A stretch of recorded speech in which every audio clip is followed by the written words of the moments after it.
The glass stops halfway to a mouth nobody drinks. In the middle of a ballroom burning gold with candlelight, a woman in dark burgundy silk opens a leather case and the whole room forgets how to breathe.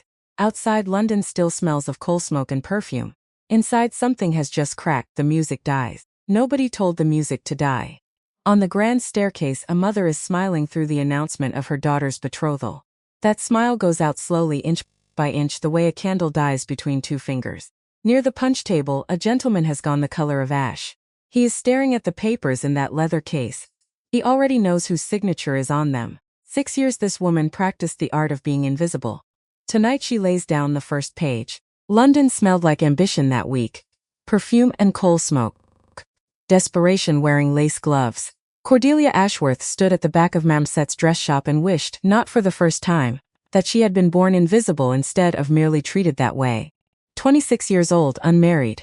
A woman the ton had already filed away under a word they liked to whisper behind fans. Spinster. As if a person could expire on a shelf like bad milk. She didn't mind the word anymore. That was the strange gift of being written off early. Nobody watched her. Nobody cared what she thought, what she noticed, what she carried home in her head at the end of a long, loud afternoon. Which meant she saw everything. 6 years ago it had been different. 6 years ago she had been 20 and hopeful, and foolish enough to believe that hope was a virtue rather than a liability. She had danced at her first season with the particular eagerness of a girl who had not yet learned what the ton did to eagerness. She had smiled at men who counted her dowry behind their eyes while pretending to admire her conversation. She had believed, for one entire glittering season, that someone might actually want her for something other than the arithmetic she represented. Then came the whispers, not about scandal, worse than scandal in the particular cruelty of London society, about ordinariness, dowry. A sharp tongue that unsettled men who preferred their women decorative and silent. By the end of that first season she understood the verdict had already been rendered, and no amount of grace or wit would overturn it. So she had done what any sensible woman does when a verdict cannot be appealed. She stopped performing for the jury. She let herself become furniture. Let the invisibility settle over her like a second skin, comfortable in its way, because furniture was never expected to smile when it didn't feel like smiling. Never expected to laugh at jokes that weren't funny. Never expected to pretend an interest in horses or hunting or whatever else a gentleman happened to find fascinating about himself. It had cost her something, that choice. She knew it had. But it had also given her 6 years of watching instead of performing. And watching, she had come to understand, taught you things that performing never could. The shop was crowded, too crowded, silk rustling like 100 small storms. Some Schönheitssectal sunlight caught a head of golden curls and turned it into something almost holy. Adeline Vane, 19. Rich enough to buy a title and vicious enough to think she already had. Cordelia let her eyes drift past the girl, past the mother hovering behind her like a hawk in morning silk, past bits of fabric stacked like soldiers waiting for orders, and landed on the woman by the remnants table, small, stooped. A gray wool coat that had seen at least a decade of winters and hadn't forgiven a single one of them, the hem frayed, mended. Frayed again. A bonnet pulled low, shadowing a face Cordelia couldn't quite see. She didn't belong here. Everyone in the shop knew it. You could feel the knowledge move through the room like a draft under a door. The woman had taken off one glove. Bare fingers. Old, swollen at the knuckle. She touched a length of Brussels lace the way a person touches something they used to know intimately, and no longer trust themselves to hold. Cordelia watched, because she recognized that look. Not the poverty. The hunger underneath it. The wanting of something you'd already decided you weren't allowed to want. There was a particular kind of grief in watching someone deny themselves something small and harmless, purely because the world had taught them, somewhere along the way, that even small harmless wants were a kind of trespass reserved for people with better circumstances. Cordelia knew that grief intimately. She had spent 6 years practicing precisely that same denial, in 100 smaller ways, until denial had become so habitual she'd nearly stopped noticing she was doing it. She almost looked away. Except Adeline turned around first. What? Adeline said. And her voice did the thing voices do right before they ruin an sharp. Delighted with itself. Is that? The shop went quiet. Not silent quiet the way a held breath is quiet. The shop girl near the counter went white. Pinned still between her lips, she looked like she wanted to fold herself into the floorboards and disappear. She started. Does Madame Rousset let beggars wander in now? Adeline stepped close to the old woman. Not too close. Close enough to make a point. She gathered her skirts against her legs like the poverty might climb up them if she wasn't careful. Or did somebody leave the servant's door open? The old woman didn't move. She turned her head, slow, and looked at Adeline from beneath the brim of that terrible black bonnet. And when she spoke, her voice came out dry, steady. Not afraid, not even close, I am merely looking at the lace. You're touching it. Adeline's face twisted. With bare hands. Filthy hands. Do you have any idea what that costs? You couldn't afford an inch of it if you saved for 10 years. The mother arrived then, Mrs. Vane. All perfume and outrage. Good heavens, Adeline stepped back. She snapped her fingers at the shop girl. Remove this woman, at once. We are spending a fortune in this establishment and I will not have my daughter breathing the same air as. She didn't finish the sentence. She didn't need to. Everyone in the room heard the word she swallowed. Filth. Rubbish. Something less than a person. And nobody moved. That was the rule, wasn't it? The one nobody wrote down because everybody already knew it by heart. You did not interrupt someone else's cruelty. It was bad form, it made a scene, and a scene was the once unforgivable sin in a room full of people committing worse ones quietly. Cordelia felt the heat start at the base of her neck. She looked at the old woman's shoulders. Squared. Still. Not a flinch in them. She looked at Adeline's face. Flushed with the particular joy of a person who has never once, in her whole gilded life, been told no. And Cordelia dropped the bolt green velvet she'd been holding. It hit the floor. Nobody heard it. Everyone was too busy watching the golden girl perform her cruelty like it was a dance and she'd rehearsed. Cordelia crossed the room, not fast. Fast looked like panic. She walked the way her father used to walk into a room he owned. Certain. Like the floor belonged to her feet and not the other way around. Miss Vane. Her voice wasn't loud, it didn't need to be. It had a coldness to it that made Adeline's spine straighten before she even turned around. This does not concerning, said once she saw who it was. Her face soured fast. Miss Ashworth. The mediocre dowry. The forgettable one. You're quite right, Cordelia said, it doesn't concern me. But your volume is giving me a migraine and I find your manners deeply offensive. Somewhere behind her, a woman gasped. Small and delicious, like she'd been handed a gift she hadn't earned. How dare you? I dare quite easily, actually. Cordelia stepped fully between Adeline and the old woman now, not dramatic about it, just there. A wall where a wall was needed.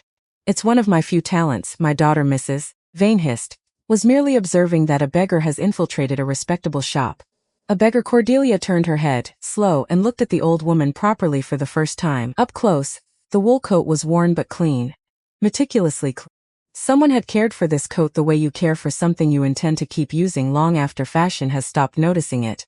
I see no beggar, Cordelia said, turning back. I see an old woman admiring lace, and I see a young woman behaving with the grace of a cornered badger. You cannot speak to me like that. I believe I just did. My made his fortune in shipping. Yes. A respectable trade. Which makes it all the more curious why you act as if you were born with a crown instead of a ledger. Cordelia let that sit for a second. Wealth buys a great many things, Miss Vane. A gold gown, a modesty's flattery. Apparently it cannot buy a shred of decency. Get out. Mrs. Vane's voice cracked into a shriek. Throw them both out. I will take my custom to. You're welcome to, Cordelia said pleasantly. Though I hear the better establishments require a minimum standard of character at the door. You might find yourself refused entry. Adeline's eyes went bright and wet with the particular rage of a girl who has never lost an argument in a public room. You'll regret this, she finally managed. You're a nobody. A dried-up spinster who will die alone and unremembered. Do not think for one moment that society won't hear how you chose gutter trash over your betters. Cordelia felt herself go very still, very calm. Something in her chest had gone quiet in the particular way it did right before she said something she couldn't take back. 6 years of practiced invisibility had taught her many things, and chief among them was this. The words that mattered most were rarely the loud ones. They were the quiet ones, delivered without heat, that left no room afterward for anyone to pretend they hadn't been heard clearly. If you're my better, she said quietly, then I welcome the grave. The shop held its breath. For one suspended moment, nobody in the room moved at all, as though the entire building had agreed, without discussion, to wait and see whether the confrontation had truly ended, or was merely pausing to gather itself for something worse. Adeline so spun on her heel and marched for the door, dragging her mother behind her by nothing but sheer velocity. The bell above the door screamed, as it slammed shut. And then the room did what rooms like that always do. Everyone looked away, fascinated, suddenly by gloves, by ribbon, by anything that wasn't the woman still standing there with her heart hammering, and her hands beginning faintly to shake. She hates scenes, she just made a spectacular one anyway. Well, said a dry voice beside her. That was remarkably vicious. Cordelia turned. The old woman hadn't moved, still holding the lace, still watching Cordelia with a pair of eyes that did not match the rest of her at all. Blue. Startling, sharp winter morning. There was something in that gaze that made Cordelia feel for one uncomfortable second entirely seen. Not looked at, seen. The way you're seen by someone who has spent a very long life learning to tell the difference between people who perform kindness and people who simply are it. I apologize, Cordelia said, and meant it. I have a temper where bullies are concerned. Are you all right, madam? Quite well. The woman looked down at the lace again. Ran her bare thumb along the edge, gentle as breath.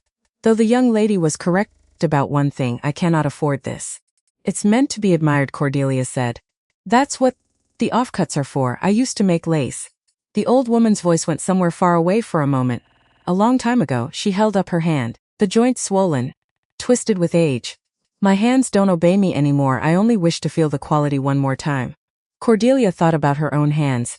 Steady. Young. Able to do whatever she asked of them, whenever she asked it without complaint or hesitation. She had never once in 26 years considered that a privilege worth noticing. Standing there, watching a stranger mourn the loss of a skill that had once defined her, Cordelia understood, with sudden and uncomfortable clarity, precisely how much of her own life she had spent taking for granted. She thought about how the world ground people down without even noticing it was doing it. Ground them into something smaller, something easier to overlook. It's beautiful work, she said. And then before she could talk herself out of it, she walked to the counter. How much for the lace? She asked the trim shop girl. Oh, miss, that's an offcut, 5 shillings. A generous one dressed up as an insult. Brussels lace like that was worth 10 times over. But the girl was terrified of her now, after the dressing down she'd just witnessed, and Cordelia let the lie stand because it served everyone's dignity better that way. She placed a half-sovereign on the glass counter, waved away the change before the girl could offer it. She wrapped the lace herself, careful. Tissue paper folded like something precious. Here, she said, holding it out. The old woman looked at the small package, then at Cordelia's face. I cannot accept charity. Child, it isn't charity. Cordelia's voice was firm, though her eyes stayed kind. It's an apology. On behalf of my entire miserable generation, take it. Mend something with it. Keep it in a drawer and look at it on the days you need reminding that not everyone in this city is a monster. A long moment passed. The woman studied her, as if she were peeling back skin to examine the machinery underneath. Then slowly the gnarled hand reached out and closed around the package. You are a very strange girl, the old woman said. Cordelia laughed. Short. Genuine. So my family constantly... You should slip out before Madame Rousset realizes what I actually paid for that lace and has me arrested for theft. The old woman's chuckle was dry and wheezing, and, somehow, entirely warm. I will take my leave then. Thank you, Miss Ashworth. Cordelia Ashworth. Miss Ashworth. A slight nod. Strangely elegant. Entirely at odds with the frayed gray wool. I suspect we shall meet again. And then she turned, and walked, slowly, leaning on a plain wooden cane Cordelia hadn't noticed until just then, toward the door. Cordelia, her sister's voice hissed from behind the changing screen. Cordelia sighed, turned. Marianne emerged in half-pin muslin, oblivious to the entire war that had just been fought and won 6 feet from her dressing room. Was that shouting?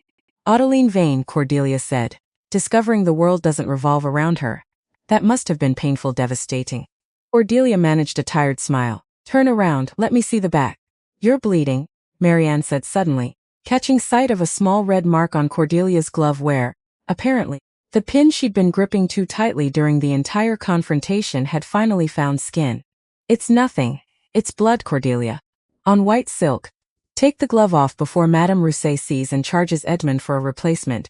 Cordelia peeled the glove free, examined the small pinprick with mild interest and pressed a handkerchief to it without any particular urgency. You handled that rather magnificently. You know, Marianne added, quieter, watching her sister with something like awe that Cordelia found faintly uncomfortable. I don't believe I've ever seen anyone speak to Adeline Vane that way. Certainly not anyone who lived to describe it afterward. It wasn't magnificent. It was simply necessary, and no one else in the room seemed inclined toward necessary. That's rather the definition of magnificent, isn't it? Doing the thing no one else will do, precisely because it needs gusto. 20 minutes later the dress was ordered, the bill sent to Edmund's solicitor. Cordelia wanted nothing in the world so much as her own dark room, a cool cloth over her eyes, and complete silence. She would get none of those things. Outside the afternoon had gone gold and long-shadowed. Carriage wheels clattered over cobblestone. The ordinary noise of the city rushing back in after the shop's suffocating quiet. And then Cordelia saw it. Traffic had stopped dead. A massive black carriage lacquered, no crest visible, 4 matched black geldings pulling it like something out of a fever dream, blocked the intersection entirely. No crest. Didn't need one. Everything about the thing screamed money that didn't need to introduce itself. People had stopped on the pavement, whispering behind gloves. And standing near the wheel, small and gray against all that gleaming black, was the old woman. Cordelia's stomach dropped. Is she lost? Is someone bothering her? Is that driver? Wait here, she told Marianne, who was too busy admiring her own reflection in a shop window to notice her sister had already left. Cordelia hurried down the pavement. The carriage door swung open before she reached it. The man who stepped down did not belong on an ordinary London street. He belonged somewhere darker. Somewhere with thunder in it. Tall, impossibly so. Shoulders built for a coat that had clearly been tailored around them rather than the other way around. Black hair swept back from a face that looked carved rather than born, high cheekbones. A jaw you could break your hand on, and an expression of pure cold fury. I told you to wait at the corner, he said, voice low. A baritone that rolled down the street and did something strange to the base of Cordelia's spine. The footman on the box went pale as milk. Apologies, Your Grace. The traffic. Cordelia froze, 10 paces away, watching a duke. If he shouts at her, if he so much as raises his voice at that old woman, I am going to hit a duke with my parasol and accept whatever consequences follow. But he didn't shout. The fury drained out of his face the second his eyes found the old woman on the curb. Drained out entirely. Replaced by something so tender it looked almost out of place on a face built. He crossed to her. Took her by the elbows, gently. Careful, the way you're careful with something breakable that you love very much. Mother. His voice had gone soft, exasperated and soft all at once. What have we discussed about wandering off without a footman? And what is that coat? It smelled mothballs. The Dowager Duchess of Rothmere smacked her son's arm with her wooden cane. Oh hush, Damien, it keeps the sycophants away. If I dress in silk I cannot take 2 steps without some mother shoving her simpering daughter into my path. You'll give my steward a heart attack. He thought you'd been kidnapped. He looked down. Noticed the small tissue paper parcel in her hand. What's that? Eleanora glanced down at the lace. A slow smile spread across her weathered face. If, she said, voice soft, eyes lifting to scan the crowd. From a most remarkable young woman, and her gaze landed on Cordelia. Cordelia stood, heart-slamming muscles slightly open. She realized with a horror that arrived all at once exactly what she had done that afternoon. She had berated the daughter of a shipping magnate for insulting a woman who, as it turned out, owned half of a county. Eleanora raised her hand. Gave Cordelia a small deliberate wave. The Duke turned. Followed his mother's gaze. Eyes found Cordelia and stayed there. Gray, stormy. The kind of gray you get right before a storm decides whether or not it's going to break. He looked at her the way no one in the ton ever looked at her. Not through her flushed cheeks, wide eyes. The white-knuckled grip on her parasol. For one unbearable second, the street went silent. Then panic won. Cordelia turned and fled. What on earth are you doing? Marianne yelped as her sister grabbed her arm mid-stride and hauled her down the pavement. You're wrinkling my sleeve. We're walking, Cordelia said, breathless, face burning. Walking fast, yes. We are walking very fast, Marianne. We are never returning to this street. I am joining a convent in France. Behind them, at the carriage, Damien watched her go. He turned back to his mother, one dark eyebrow lifted. A silent question. Her name, Eleanora said, letting her son help her into the plush interior, is Cordelia Ashworth. And Damien.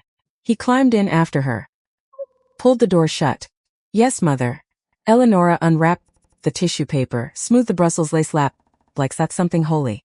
Cancel our return to the country. I believe we are staying in town for the remainder of the season. The invitation arrived on a Tuesday. It came by footman. Livery that cost more than the Ashworth household spent on servants in a year. It sat on the little silver tray in the morning room like something ticking. Thick cream veloce. A roaring lion pressed into red. Edmund Ashworth stopped mid-bite of his toast. A crumb clung to his lower lip. He stared at the card the way a starving man stares at a banquet he's not sure is real. The Duke of Rothmere, he said. "Is hosting a ball. Friday." Marianne snatched the card off the tray, scanned it. "It's addressed to the whole family, Edmund. All of us. Even Cordelia." Cordelia took a slow sip of tea. Lukewarm. She swallowed without flinching. "I have no interest in attending. The two of you can represent the Ashworth name perfectly well without me. Don't be absurd." Edmund's napkin hit the table. "You're going. Do you understand what this means? Rothmere hasn't opened his London house in 5 years. If he's hosting, every family with an unmarried daughter under 30 will be there clawing for a look at him."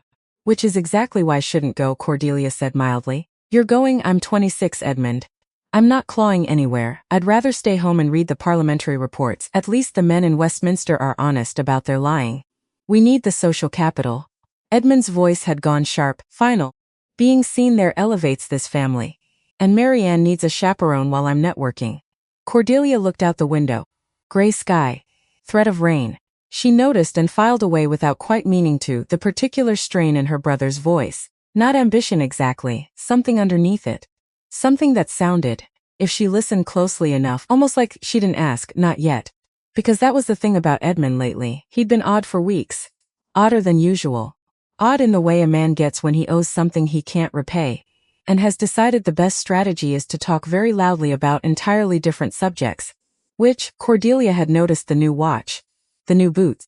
A man who complained constantly about tight funds should not, by any logic she understood, be acquiring new boots. Except she'd let it go. Because that was easier.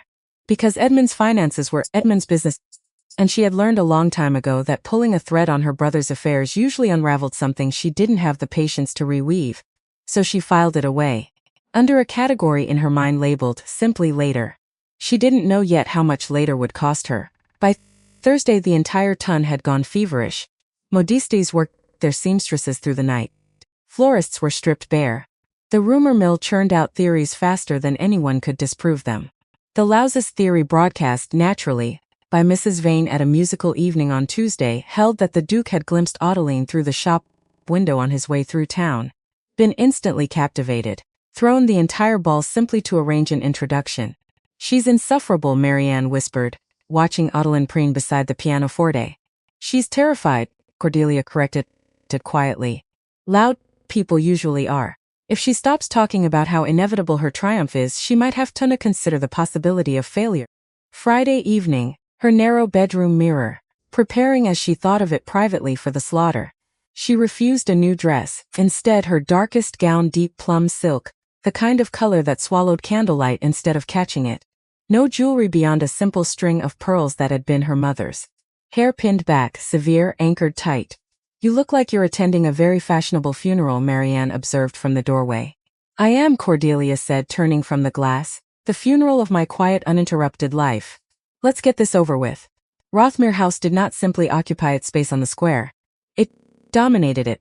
Portland stone. Dozens of windows blazing gold with candlelight.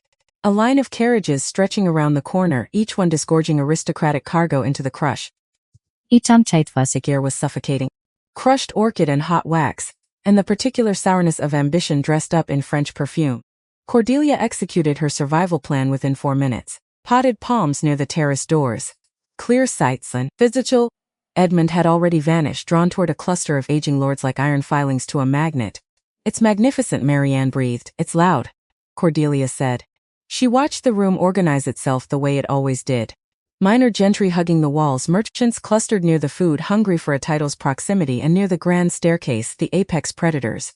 Adeline stood among them, gold silk, cutlow draped like a dare, eyes darting again and again to the empty landing at the top of the stairs waiting for her Duke. Cordelia stepped back. Let a fern's shadow swallow her face. 3 hours, survive 3 hours and go home. She occupied the waiting by watching the room the way she always did, cataloging the particular theater of it. A dowager countess in puce silk, discussing someone's ruined reputation behind a fan that did nothing to muffle her voice. 2 young men near the cardroom door, comparing waistcoats with the seriousness of generals comparing battle plans. A mother steering her daughter with the particular precision of a woman docking a ship, angling the girl's chin toward every eligible gentleman within a 20-foot radius. None of it was new. She had watched some version of this exact performance for 6 seasons running, and she found, standing there in her funeral plum, that the tedium of it had become almost a comfort. Predictable cruelties was at the very least honest about what it was. Marianne had drifted off toward a cluster of girls her own age, laughing at something Cordelia couldn't hear, and Cordelia let her go without concern. Marianne belonged in rooms like this in a way Cordelia never quite had. Her sister's warmth was genuine, unguarded, entirely without the calculating edge that made the rest of the ton's charm feel like a transaction. People liked Marianne because there was nothing underneath the liking to distrust. Cordelia envied that sometimes. Not enough to want for herself, but enough to notice the ache of its absence.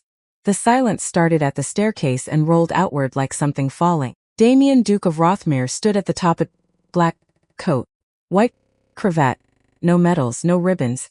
He didn't need them. Beside him, his mother, transformed. The frayed gray wool was gone, replaced by midnight blue velvet that seemed to eat the candlelight whole. A sapphire the size of a quail's egg sat at her throat. They descended together. The crowd parted, pressing itself against the walls to build a path. Ottiline stepped right to the edge of it, posed, practiced smile. Damien walked. He did not look at the women arranged them in his line of sight. His eyes moved, scanning, past mirrors, past ice sculptures. Past Ottiline, her smile faltered as he walked by without so much as a glance. He kept walking. Toward the potted palms, Cordelia felt the blood leave her face. No, walk past. Please. He didn't keep walking. The crowd parted ahead of him, leaving a clean, terrible stretch of empty floor between the Duke of Rothmere and Cordelia Ashworth. He stopped a feet. The room had gone utterly silent. Ashworth, she sank into a curtsy, flawless, mechanical. Your Grace, look at me, not a request. A command, spoken softly but absolute. She straightened, met his eyes. My mother tells me I owe a debt to a woman in a dress shop, he said, loud enough that the nearest guests could hear every syllable. She tells me this woman defended a stranger against a vicious attack by a young girl with more money than sense. A sharp intake of breath rippled from the crowd. Ottiline made a sound like a strangled bird. I assumed my mother was exaggerating. She enjoys. I see she understated it entirely. I merely spoke out of turn, Your Grace. Cordelia's voice held. It's a floss I'm constantly reminded of. Is it the corner of his mouth moved? A millimeter. I find it remarkably efficient. You cut through rotted wood to reach the core. A rare trait in this city. He held out his hand. If she took it, she would be a target for the rest of her natural life. The ton would peel her apart slowly over months with smiles. They're playing a waltz, Miss Ashworth. And my mother has threatened to strike me with her cane if I don't dance with you. Are you brave enough? She let out a slow breath. I'd hate for Your Grace to bruise on my account. She placed her hand in his. You're very kind, he said. Come, let's go ruin your reputation. He didn't lead her straight to the center. Walked at a measured pace, forcing the crowd to fall back and give them room. Around them, the ballroom's usual performance continued at a slightly altered pitch. Cordelia caught from the corner of her eye Mrs. Vane's face, gone the particular shade of a woman, watching her carefully constructed evening collapse in real time. Caught too several of the dowagers along the wall, exchanging glances that suggested a full accounting of this moment would be delivered over breakfast tables across Mayfair by morning, embellished considerably with each retelling. None of it mattered, in the end, quite so much as the sensation of his hand settling at her waist, warm through the silk, steady in a way that made the entire spinning room feel briefly, probably still. You're stiff, Miss Ashworth, he noted, sweeping her into the first turn, his movements precise, powerful, effortless.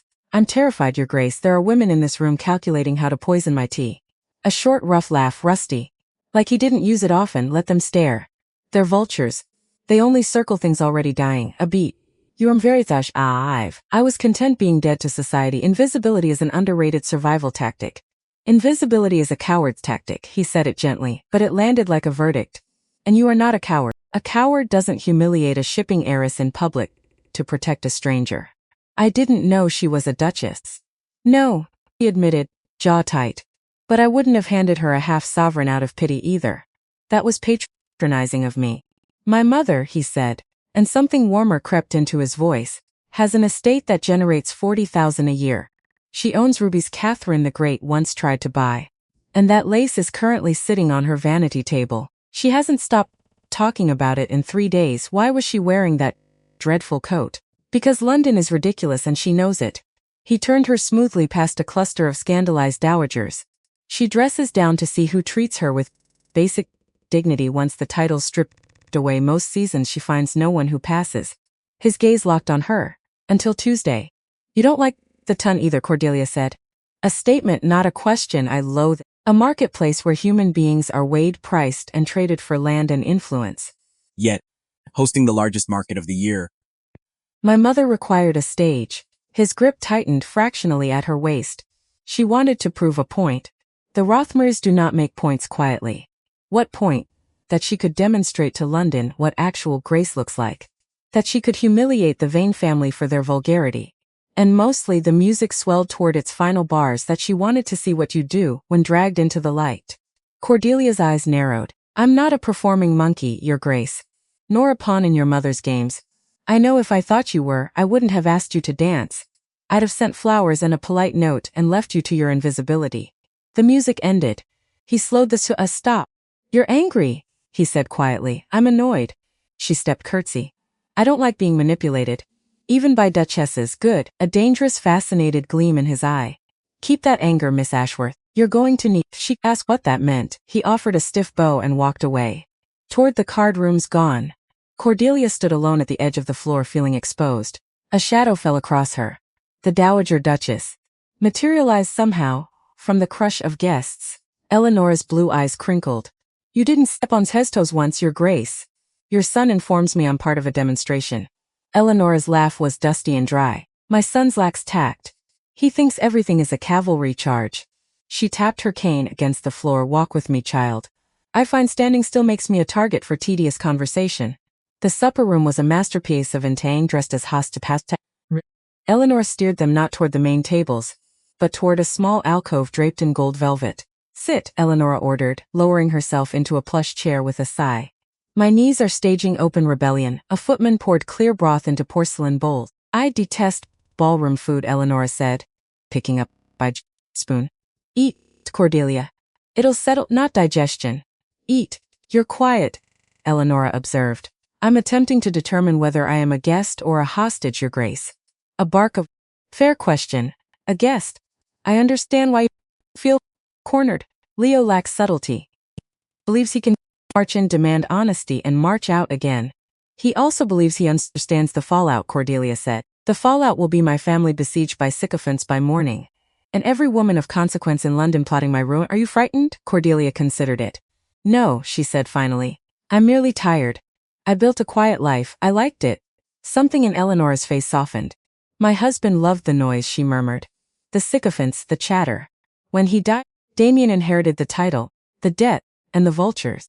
22 years old.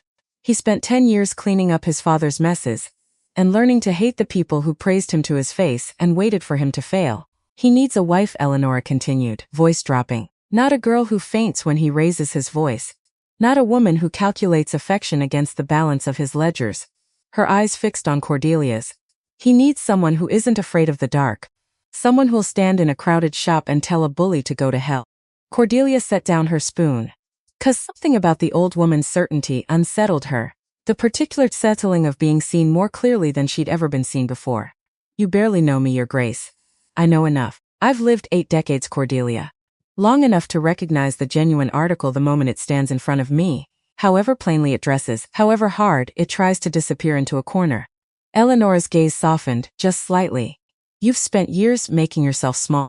I noticed it the moment you crossed that shop floor.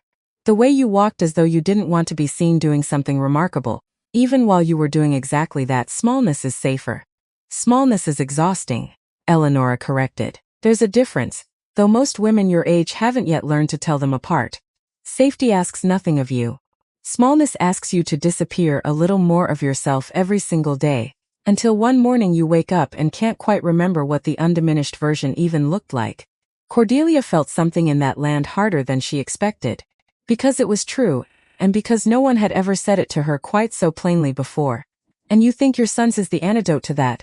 I think my son is direct in a world built entirely on indirection, Eleanora said. Whether that constitutes an antidote or merely a different poison remains, I confess, to be seen.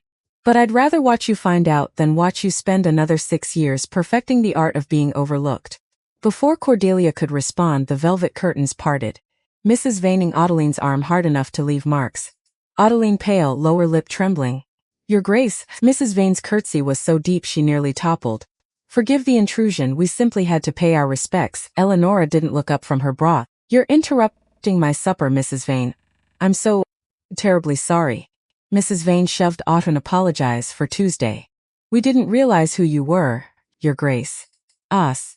Eleanora set her spoon down. Elena's I was a duchess, and that, of course, changes the mathematics of cruelty, does it? If I'd truly been a penniless old woman, your daughter's behavior would have been perfectly acceptable. Adeline flinched.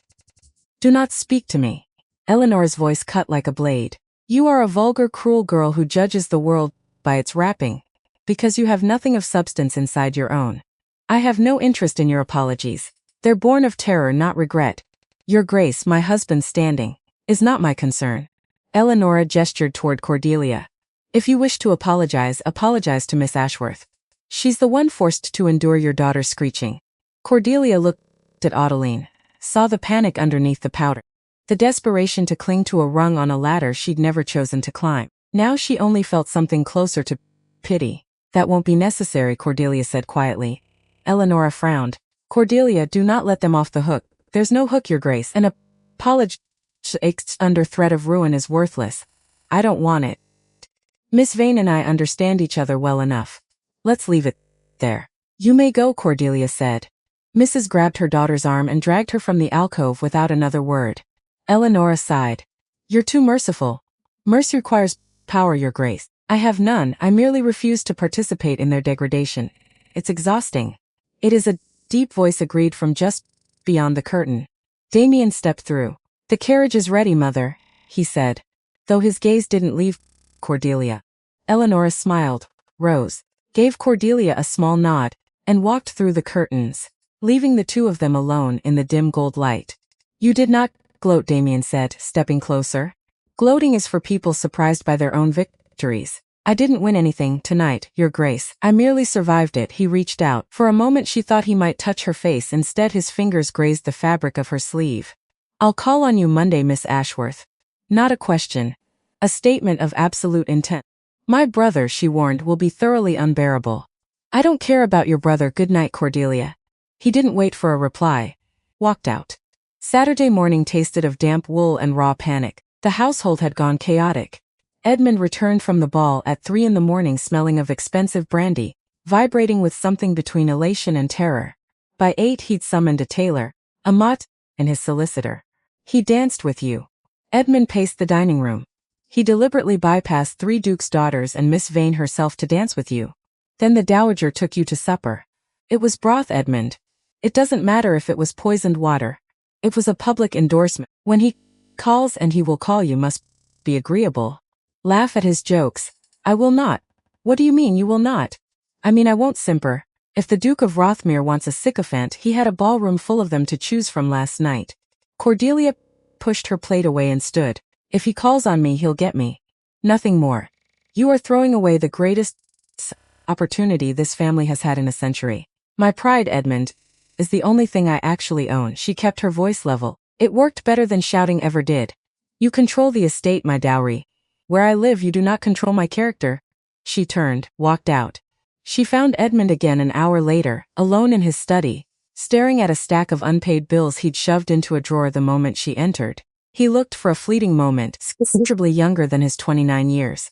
Younger, and frightened, in a way that made her pause in the doorway, rather than continuing on toward the garden. You're worried about something, she said. Not an accusation. Simply an observation, offered gently, the way she might have offered it when they were children and the world had felt smaller and considerably more manageable. I'm worried about a great many things, Cordelia. Marianne's dowry. The roof which the last storm did nothing kind to. Whether this sudden good fortune of yours might vanish as quickly as it arrived, leaving us exactly where we started, only more humiliated for having hoped. It wasn't the whole truth. She could see that much in the particular way his eyes slid away from hers when he said it. But she didn't press. Some doors, she had learned, opened only when a person was ready to walk through them, and forcing the hinge too early tended only to break something that might otherwise have mended on its own. It won't vanish, she said instead. Whatever else happens, Edmund, I intend to see this through. I hope you're right. His voice had gone quieter than she was used to hearing from him. I hope for once that something in this family goes exactly the way it's meant to. She left him there, staring at his drawer full of unpaid bills, and did not yet understand how much weight that particular hope was carrying, or how badly it would eventually bend beneath the strain of his own poor choices. She needed air. 10 minutes later, in a plain brown walking habit and sturdy bonnet, she slipped out the back door. She hid for a small so unfashionable park a few streets over. No manicured paths here. Just old oak trees and untamed grass and the biting scent of an oncoming rainstorm. 20 minutes of walking, blank mind. She refused to think about stormy gray eyes. Refused to think about the certainty in a voice that had said her name like a promise. You walk exactly the way you dance. She froze. Damien stepped from beneath the shadow of a massive oak, not in evening clothes now, heavy blue riding coat. Tall boots splattered with mud. Do you make a habit of stalking women in public gardens, Your Grace? Only when they flee their own homes at 9 in the morning. He closed the distance between them. Stopped a respectful few feet away. Your footman was easily bribed. Remind me to dismiss him. Don't. He's merely protecting his livelihood. He looked exhausted. Shadows under his eyes prominent in the flat gray daylight. Why are you here, Your Grace? You said you'd call Monday. This is Saturday. I'm here, he said, because I realized I made a tactical error last night. Cordelia's chest tightened. Here it comes. The retreat. A tactical error, she said, carefully. He pulled a small familiar package of coat, the Brussels lace.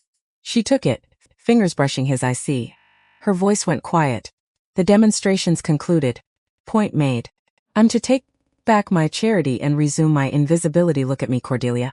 She snapped her head up. Don't speak to me like a servant, Your Grace. You've had your amusement. I'm returning the lace. He interrupted, voice rising. Because my mother told me that if I want you, I have to earn you myself. Cordelia stopped breathing. I spent 10 years fixing a broken estate. 10 years surrounded by people who view me as a bank vault with a title attached. I am tired, Cordelia. Tired of the artifice. Tired of the lying. He looked down away every defense she'd spent 6 years constructing. I saw you in that shop. I saw a woman with more raw, unvarnished decency in her smallest finger than this entire peerage combined. You stood between predator and prey and didn't flinch. A pause. I don't want a porcelain doll. I don't want a political alliance. I'm not a romantic, Your Grace, she managed. I'm practical, sharp-tongued. I'll irritate you daily. I'm counting on it. A quiet house would drive me mad. My brother will try to exploit you. I'll crush him financially if he tries. It will take roughly 3 minutes. Cordelia let out a breath that was half laugh, half something closer to a sob. Offering a strange bargain, Damien. His eyes darkened at the sound of his own name on her lips. I'm offering you the truth, no games. No societal mechanics. Just a life where you never have to hide in corners again unless you want to, in which case we'll hide together. He reached for her hand, pressed a firm, warm kiss to the back of her glove, stepped back. I'll call Monday. To ask your brother's permission. Be ready to catch him when he faints. He turned. Walked away into the morning mist.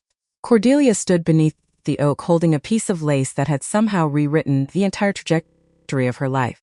She folded the tissue paper carefully, slid it into her pocket, and began at last to walk home.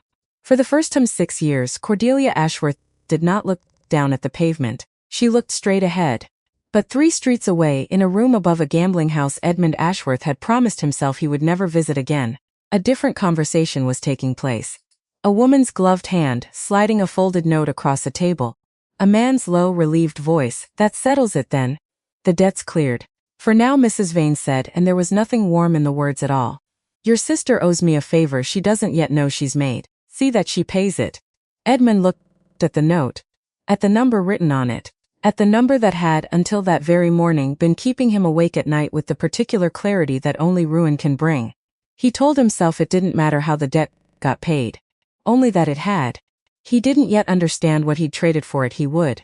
Soon enough he would. Mrs. Vane did not sleep well that night, though not for any reason her husband could have guessed at.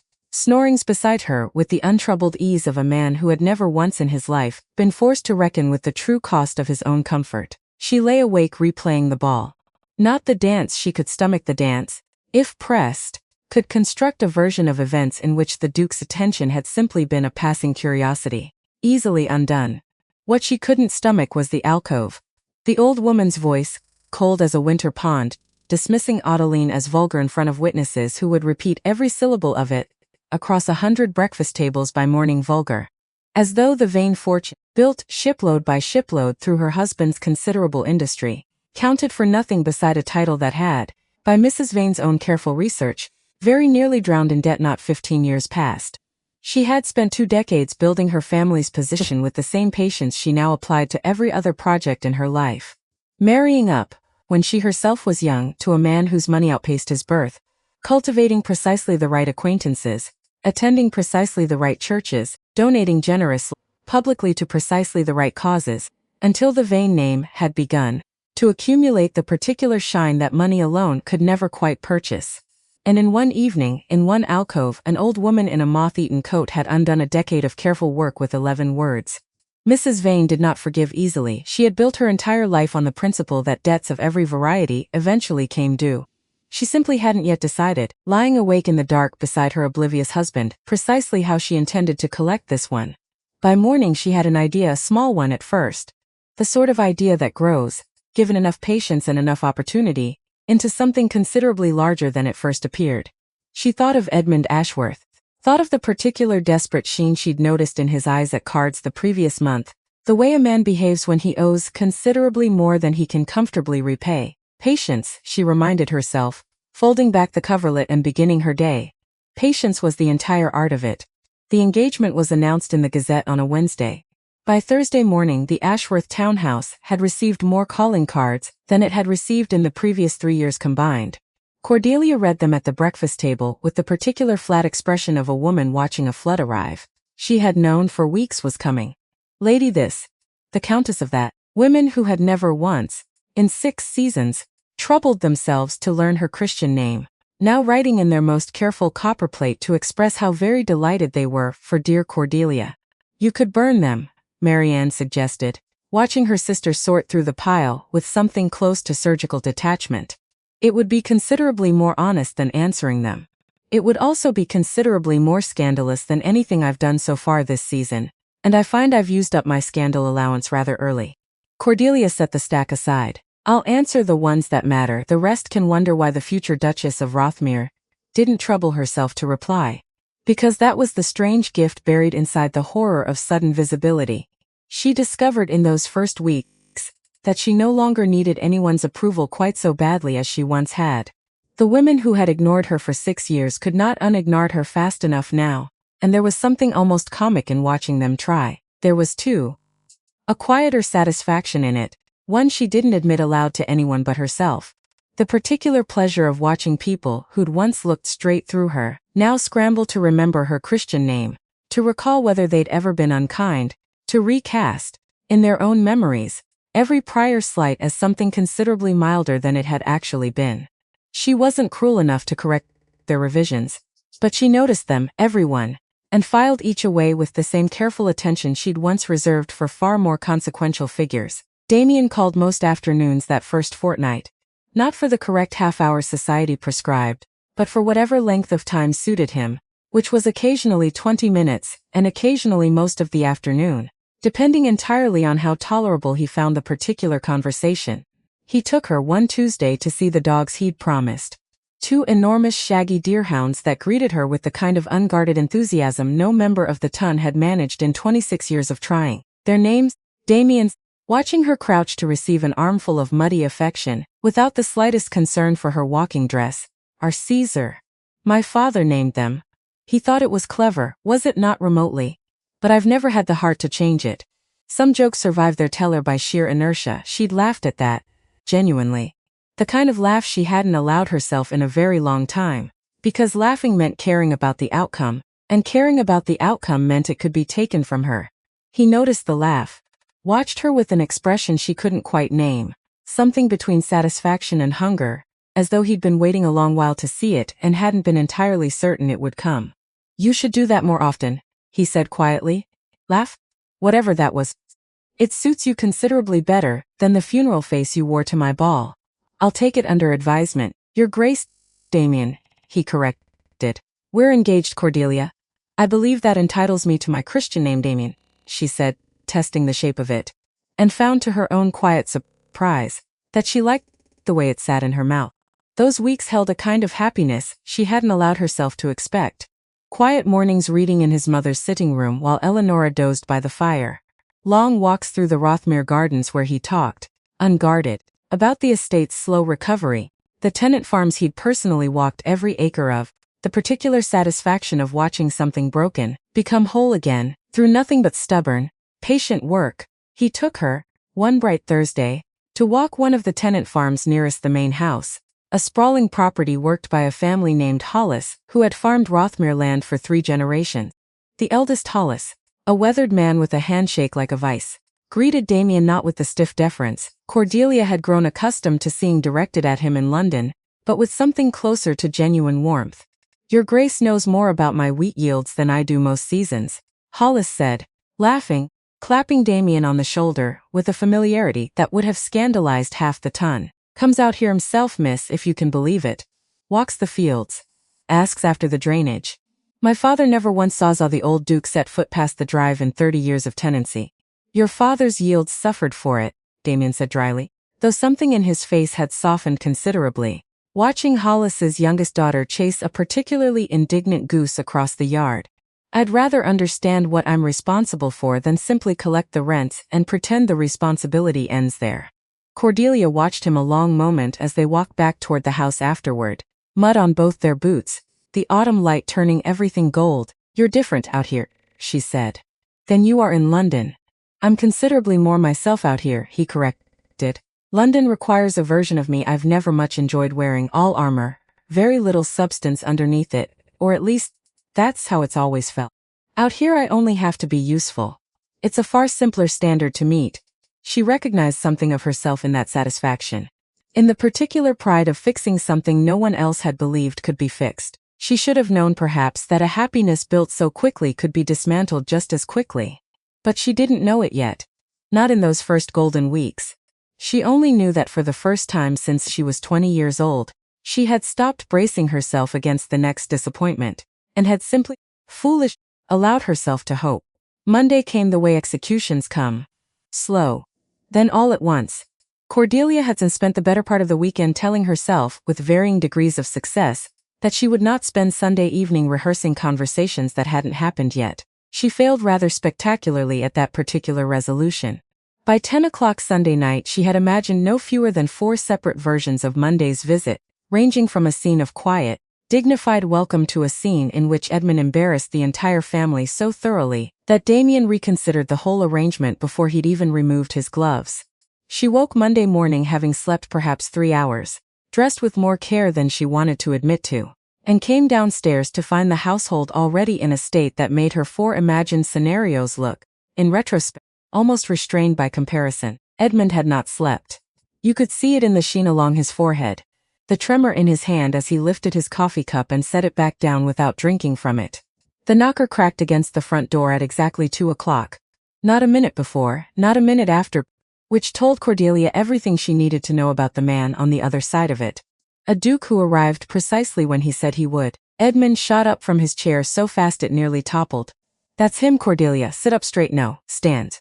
"Should I stand?" "You should breathe," Cordelia said. "I am breathing, you're wheezing." Damien stripped off his leather gloves without ceremony. Didn't wait for pleasantries. Walked straight past Edmund's outstretched trembling hand. "Your Grace." Edmund's bow folded him nearly in half, a profound honor.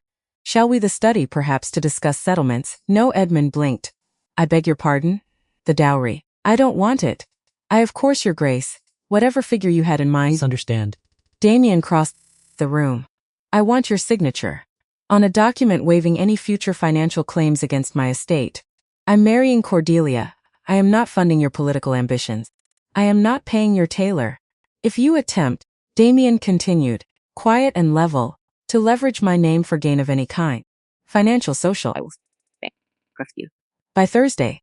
Do we understand each other?" Yes, Your Grace, understood." And just like that, Cordelia watched the entire fantasy drain out of her brother's face.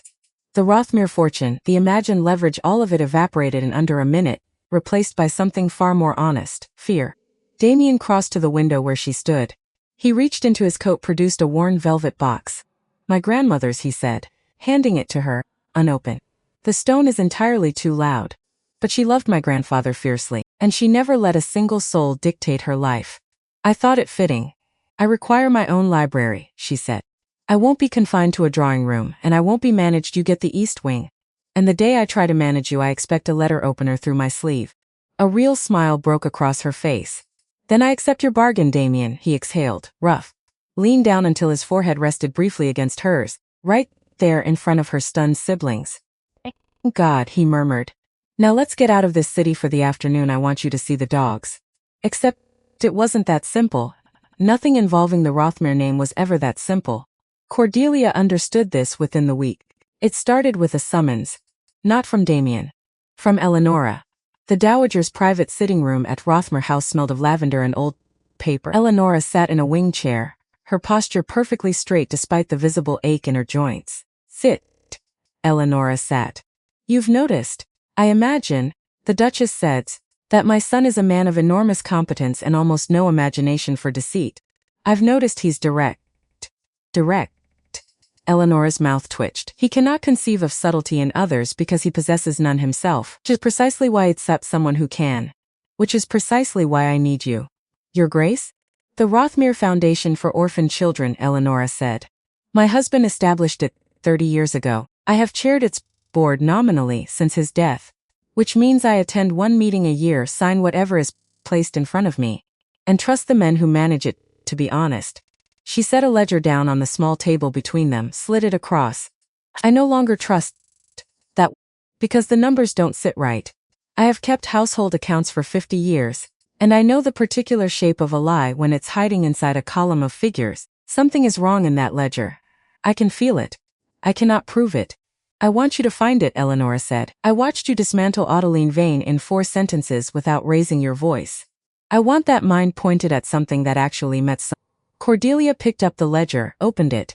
Rows of careful copperplate handwriting. Somewhere in these pages something was lying to her. I'll need access to the original bank records, the receipts, whoever manages the day-to-day accounts, whatever you need. Eleanora's hand closed briefly over Cordelia's wrist. And Cordelia, not a word of this? To Damien. Why not? Because he is many things, Eleanora said, but patient is not one of them. If he suspects wrongdoing before we have proof, he will simply confront the men responsible and terrify them into silence rather than confession. I don't want silence, I want the truth. All of it, I'll find it, she said. Eleanora smiled. I know you will. She didn't tell Damien, because he would ask about her days, and she would answer with half-truths that weren't quite lies. Visited the modest, called on Marianne's friend, read for several hours by the window. All technically true. All carefully constructed to avoid mentioning the hours she'd spent cross-referencing donor names against disbursement dates until her eyes ached and her candle had burned down to a stub. She hated it. The lying, even the small kind. Except Eleanora was right. Damiens would storm in, demand answers. Frighten everyone into silence before she'd gather enough to at least understand what she was looking at. So she kept working alone, mostly in a small room off the Rothmere library that Eleanora had quietly designated hers, Stiglachnever Arfis. Marianne noticed anyway. You've got ink on your wrist, she said one evening. And you smell like a solicitor's. I've taken up correspondence. It's very absorbing. Correspondence with whom? People. Marianne's eyebrows climbed toward her hairline. That's the least convincing sentence you've ever spoken. Cordelia set down her fork, considered briefly, telling her sister decided against it. Not because she doubted Marianne's discretion, but because the fewer people who knew, the fewer people who might slip. It's nothing you need to worry about, Cordelia said instead. True, all right, Marianne said. When it becomes something I need to worry about, you'll tell me, I'll tell you. She meant it. She had no idea yet how soon that promise would be tested. The pattern took her 9 days to see clearly. 9 days of columns and dates and donor names that meant nothing to her at first glance, and everything once she started laying them side by side. Because that was the trick of embezzlement she was learning. It never looked like theft, it looked like paperwork, boring, forgettable paperwork, designed specifically to be the kind of thing no one bothered to read twice. Small discrepancies at first. The Yorkshire school was the thread that unraveled everything, though she hadn't known it at the time. A modest institution outside Leeds, caring for perhaps 30 orphaned children under the supervision of a headmistress named Mrs. Colby, whose name appeared faithfully, in the Foundation's ledger every quarter for the past 3 years. Cordelia wrote to her under the guise of a distant charitable society conducting a routine survey of orphan schools across the north, careful never to mention the Rothmere Foundation by name, careful never to suggest anything beyond polite, disinterested curiosity. Mrs. Colbsy's reply arrived 11 days later, written in a cramped, hurried hand that suggested a woman with very little time and considerably less patience for correspondence that didn't put bread directly on her children's table. The school's roof leaked. 2 of the younger boys had gone without proper boots through the previous winter. The most recent donation from London, gratefully received though it was, had covered barely half of what the school required to see the children fed through spring. Cordelia read the letter 3 times, sitting alone in the small room off the Rothmere library, and felt something in her go cold with a particular, focused fury. Because the Foundation's own ledger recorded a full disbursement to that school, complete, generous even on paper. The gap between what Mrs. Colby had actually received and what the ledger claimed had been sent wasn't large enough on its own to draw an auditor's suspicion. But it was large enough, Cordelia understood, staring at 2 boys' worth of missing boots, to matter enormously to the children who went without them. That was the discrepancy that turned the investigation from an intellectual puzzle into something considerably more personal. Cordelia had spent 9 days treating the ledger as an exercise in pattern recognition, a problem to be solved for the satisfaction of solving it, Mrs. Colby's cramped, exhausted handwriting reminded her, with a clarity that made her hands shake slightly as she folded the letter away, that the numbers she was chasing belonged to real children standing in real English winters with cold feet. A disbursement to a charitable school in Yorkshire that, when she wrote a careful, innocuous letter of inquiry, turned out to have received half the recorded amount. A donor listed as contributing £300, who according to a separate set of receipts Eleanora had managed to procure from the bank, had actually given £3,000. Someone was skimming. Not carelessly. Precisely, she met Mr. Price for the first time on a rain-soaked Wednesday in a cramped office off Chancery Lane that smelled of dust and old leather bindings. He was younger than she expected, perhaps 30, with ink-stained fingers and the particular careful manner of a man who had learned early that discretion paid better than ambition. "The Dowager Duchess speaks highly of you," he said, once the pleasantries had been exhausted and the door closed behind them. "She tells me you have a mind for figures." "I have a mind for patterns," Cordelia corrected. "Figures are simply where tints choose to hide." He studied her a moment, something like respect crossing his young careful face. "Most people who bring me suspicions bring me feelings, Miss Ashworth. A sense that something is wrong, dressed up as certainty. You've brought me actual numbers. Numbers are considerably harder to argue with than feelings they are." He pulled a chair out for her. "Show me what you have." Over the following weeks, she returned to that cramped office more times than she could easily count, always at hours calculated to avoid notice, always with a fresh set of figures to compare against whatever records he had managed to confirm through his own quiet channels. He taught her without quite meaning to, the particular grammar of financial deception. How a thief who stole too much, too fast, was a thief who got caught. How the clever ones stole in increments small enough to look like rounding errors, patient enough to accumulate over years rather than months. "Whoever is doing this," Price told her one afternoon, spreading a set of bank confirmations across his desk, "understands that patience is the entire art of it. Look here." He tapped a column of figures. Never more than 8% variance in any single quarter, enough to matter over years, never enough in any single instance to draw an auditor's eye, which means whoever authorized these disbursements has done this before. Elsewhere perhaps. Or has simply had a great deal of time to learn the trade. Or both, Price said grimly. Someone was stigming. Not carelessly, precisely, and the signature authorizing every questionable disbursement over and over in the same careful hand. Bertram Vane. Adeline's father. Except the money didn't stay with Bertram Vane. That was the part that took her the longest to untangle. Because whoever was doing this had been careful. Layered the theft through 2 intermediary accounts before it landed anywhere useful. There had been a night 4 days before that final discovery, when Cordelia nearly gave up the entire pursuit, because the work had grown tedious in a way no one warned her tedium could feel. Not boring exactly, worse than boring. A kind of grinding uncertainty, hour after hour, that made her question whether she was chasing a genuine pattern or simply inventing one out of sheer stubborn refusal to admit failure. Which meant she sat there past midnight, 3 separate nights running, staring at columns that refused to resolve into anything coherent. Until she began to wonder whether Eleanora's instinct had been wrong after all, whether an old woman's suspicion, however sharply felt, might simply be the ordinary paranoia of age rather than the genuine article. Except she kept coming back to the same stubborn fact. The numbers didn't sit right. They hadn't sat right from the very first afternoon. And 4 nights of exhaustion weren't sufficient reason to abandon an instinct that had so far proven correct in every particular she'd managed to verify. So she didn't stop. She poured more tea, gone cold within minutes because she kept forgetting to drink it, and she went back to the columns one more time, cross-referencing dates against disbursements, against donor letters until the shapes of the numbers began, finally, mercifully, to rearrange themselves into something that looked less like chaos, and more like a pattern deliberately constructed to resemble chaos. That was the night everything finally cracked open. Not through some sudden flash of brilliance. Simply through the accumulated weight of refusing to quit 1 hour past the point where quitting would have been entirely reasonable. Cordelia sat back one night, candle guttering low, and stared at the final line of figures she'd traced. A payment £1,100. Routed through an account she'd eventually traced back after days of careful, deniable letter writing to solicitors' clerks who had no idea what they were actually confirming, to a name that made her blood run cold. Edmund Ashworth. Her own brother, recipient of £1,100 that had, 6 weeks earlier, been donated by a grieving widow in Kent, specifically for the care of orphaned children. She sat there a long time. The candle burned lower. The house had gone quiet around her, the particular quiet of a household long asleep, and she sat alone in it with a name in her own handwriting that felt heavier than every other name that had passed through her careful columns over the preceding week. Stranger's theft was one thing, a puzzle, however grim, to be solved with patience and attention.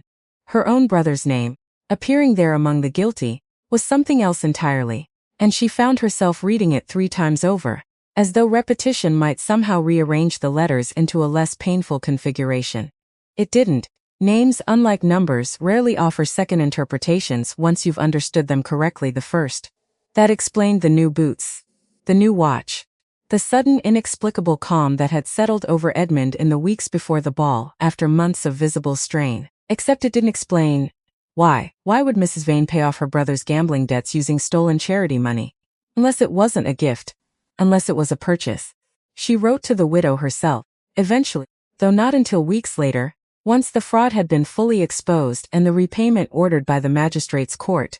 Mrs. Eliza Pruitt of a small parish outside Maidstone had lost her husband to a fever 3 years past and her only son to the same illness a year after that. The donation, every remaining shilling of a modest inheritance, had been given. She wrote back in a careful, grieving hand, in her son's memory, in the hope that some other woman's child might be spared the particular emptiness of an unfilled nursery.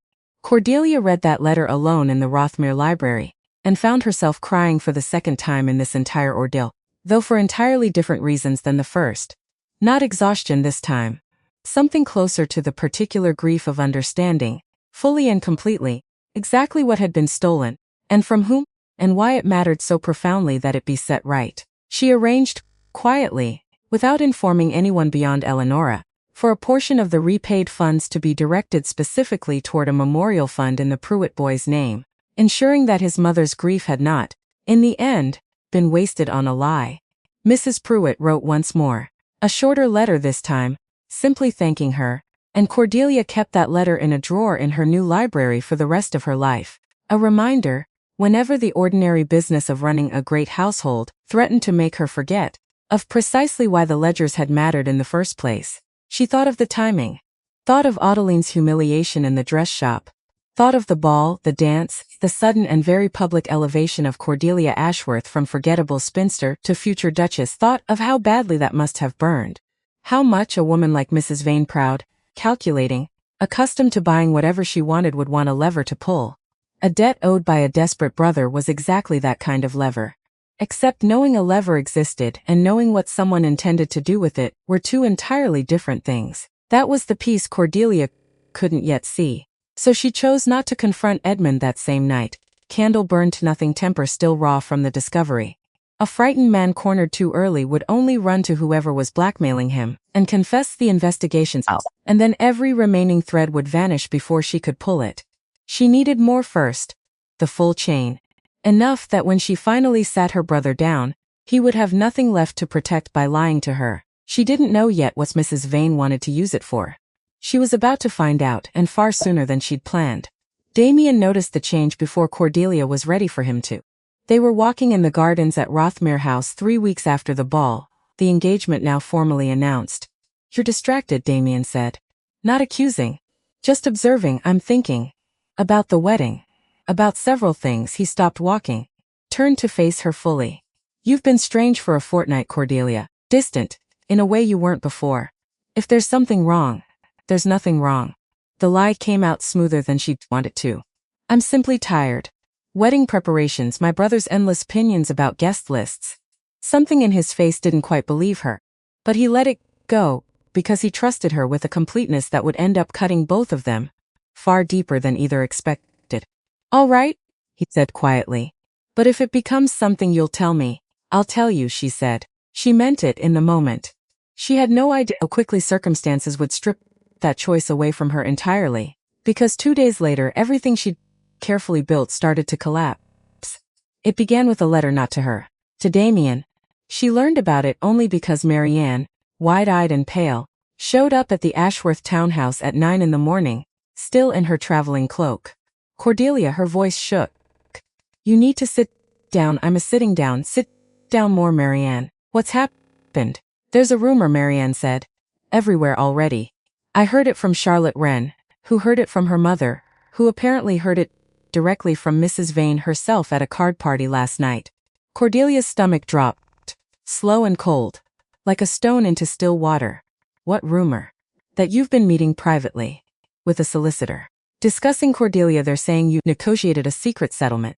That you demanded money from the Duke's estate behind his back, before the marriage contracts were even signed. That you're—" Marianne's voice cracked.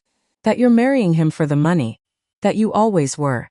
Cordelia sat very still, because it wasn't entirely false. That was the horror of it. She had met with a solicitor.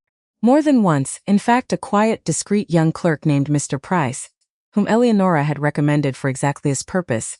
Which meant someone had watched her go in, watched her come out, and built from that single true thread an entire tapestry of lies. "That's not what happened," Cordelia said. "That's not remotely what happened." "I know that. I know you, Cordelia." Marianne's hands twisted in her lap. "But does he know it?" The rumor moved through London the way a grease fire moves through a kitchen. Not loud at first. Just fast and hungry and utterly indifferent to whatever it consumed along the way. By noon, 3 separate acquaintances had sent notes canceling engagements Cordelia hadn't realized were quite so easily undone. A dressmaker who had, only the previous week, fallen over herself to secure the future Duchess's custom now sent word, with elaborate apology, that her schedule had unexpectedly filled for the coming month. A woman Cordelia had considered, cautiously, something close to a friend, crossed the street, rather than acknowledge her outside a milliner's shop on Bond Street, and Cordelia stood there a long moment afterward, feeling something cold and unfamiliar settle into her chest. She had spent 6 years being invisible by choice. This was different. This was invisibility imposed from the outside, and it turned out to carry an entirely different weight. Because being overlooked, she was learning, and being actively shunned were not, despite appearances, cousins of the same feeling. Being overlooked had at least allowed her the dignity of choosing her own smallness. This allowed her nothing. It simply happened to her, the way weather happens to a person standing unprotected in a field, and there was no amount of composure that could keep the cold entirely out. She didn't wait to find out through gossip. She went to Rothmere House directly. Didn't send word ahead. Simply climbed into the carriage, heart hammering, and told the driver to go as fast as the traffic on Piccadilly would allow. Except when she arrived, she was told the Duke was not receiving visitors. Not receiving visitors from her. His fiancé 3 weeks before their wedding. "Please," she said. "Tell him it's important. Tell him I'm sorry, Miss Ashworth." The housekeeper's eyes held genuine sympathy, which somehow made it worse. His grace was very clear. Cordelia stood that step a long moment. The door didn't open again. She walked back into the Ashworth townhouse an hour later, having told the driver to simply circle the park twice, before she could bear to go home and explain to her siblings why the wedding they'd all begun, cautiously, to believe in might not happen after all. Marianne found her sitting alone in the darkened morning room, still in her outdoor cloak, hands folded so tightly in her lap, the knuckles had gone white. "He wouldn't see you." It wasn't a question. Cordelia didn't bother answering it as one no. Marianne crossed the room, sat beside her sister on the narrow settee, close enough that their shoulders touched, the way they used to sit as when the world had felt too large and unkind to face separately. What will you do? I don't know yet. Cordelia's voice came out steadier than she felt. I only know I won't beg, Marianne. I refuse to spend whatever remains of my dignity convincing a man to believe something that should never have required convincing in the first place. That's not the same as giving up. No, Cordelia agreed slowly. It isn't. Giving up would be considerably easier, actually. Giving up would mean I could simply feel sorry for myself and let this simply return to whatever quiet, unremarkable existence it had before any of this began. She looked at her sister. I find I'm not capable of that mercy toward myself, not this time. Marianne squeezed her hand, said nothing further. Some comfort, Cordelia was learning, required no words at all, only the simple, steady fact of someone choosing to sit beside you in the dark, rather than leaving you to sit there alone. Because the wound in Damien ran deeper than she knew. She learned the shape of it only later, pieced together from a conversation with Eleanora that came cruelly several days too late to have prevented any of this. His name had been Isolde Marchbank once. A young woman he'd loved, in the particular reckless way a 22-year-old grieves a father and falls into love simultaneously, mistaking one feeling for the shape of the other. They'd been engaged 11 months. 11 months during which Damien, freshly settled with a title, and an estate hemorrhaging debt from his father's mismanagement, had believed himself loved for something other than what he might one day become.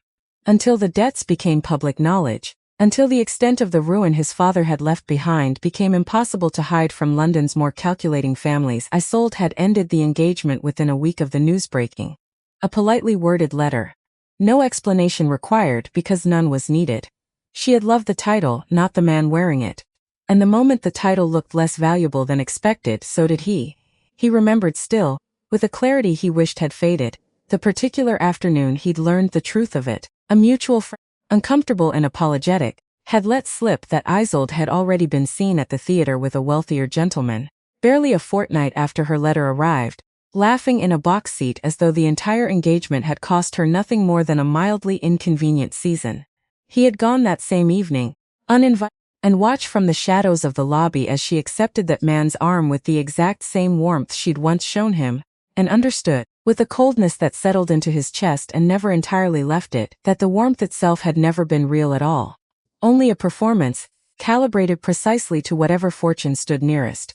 Damien had spent 10 years rebuilding the estate from nothing. 10 years watching every woman who smiled at him do the arithmetic behind her eyes. And then a woman in a dress shop had defended a stranger without knowing she was a duchess. Had told him flatly, to his face, that she found the entire marriage marked.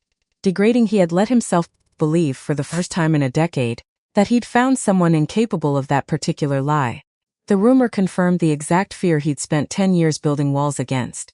He didn't confront her, didn't ask for an explanation. He simply believed it, closed the door and retreated behind walls he'd spent a decade building for precisely this purpose. Because that was easier than risking the alternative, easier than asking the question and discovering the answer was worse than the rumor. Damien did not sleep either, though he would not have admitted it to a single soul in London. He sat in his study most of that first night, a glass of brandy going warm and untouched at his elbow, staring at the letter Mrs. Vane's careful associate had delivered that afternoon. Anonymous, of course.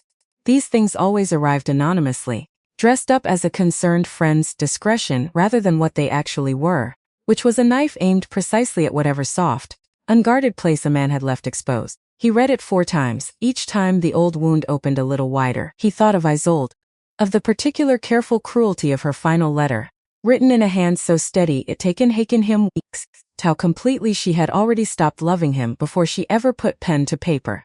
He thought of the years afterward, learning to read every smile for its hidden arithmetic, learning that trust extended too freely was simply an invitation for someone clever enough to exploit it. And then he thought of Cordelia. Of a woman who had defended a stranger without knowing the cost, who had returned his mother's lace without a flicker of calculation crossing her face, who had told him, flatly, in a muddy park, that she found the entire marriage marked degrading. He wanted desperately to believe the letter was a lie. That was precisely what frightened him. Because wanting to believe someone had already cost him everything once before, and he did not know, sitting alone in that dim study with a full glass going cold, whether he possessed the courage to risk that particular wound a second time. So he did what a frightened man does when courage fails him. He chose the safer cruelty. He closed the door and told himself it was prudence rather than cowardice, and did not examine that distinction too closely for fear of what he might find underneath it. His mother tried to speak with him twice in those first days. Both times he deflected, changed the subject, retreated into a state business that required, conveniently, his immediate and undivided attention. He knew what she would say, knew, somewhere beneath the wounded pride, that she was very likely right.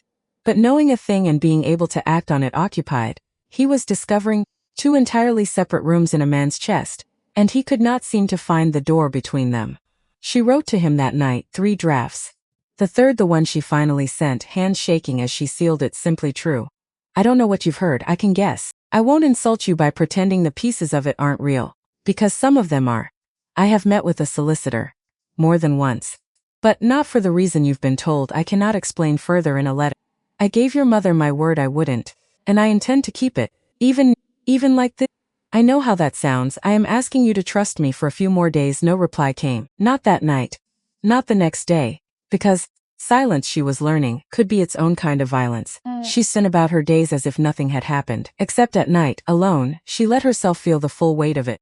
The particular hollow ache of being disbelieved by someone whose belief had, somewhere in the past 3 weeks, become important to her in a way she hadn't fully admitted to herself until it was gone.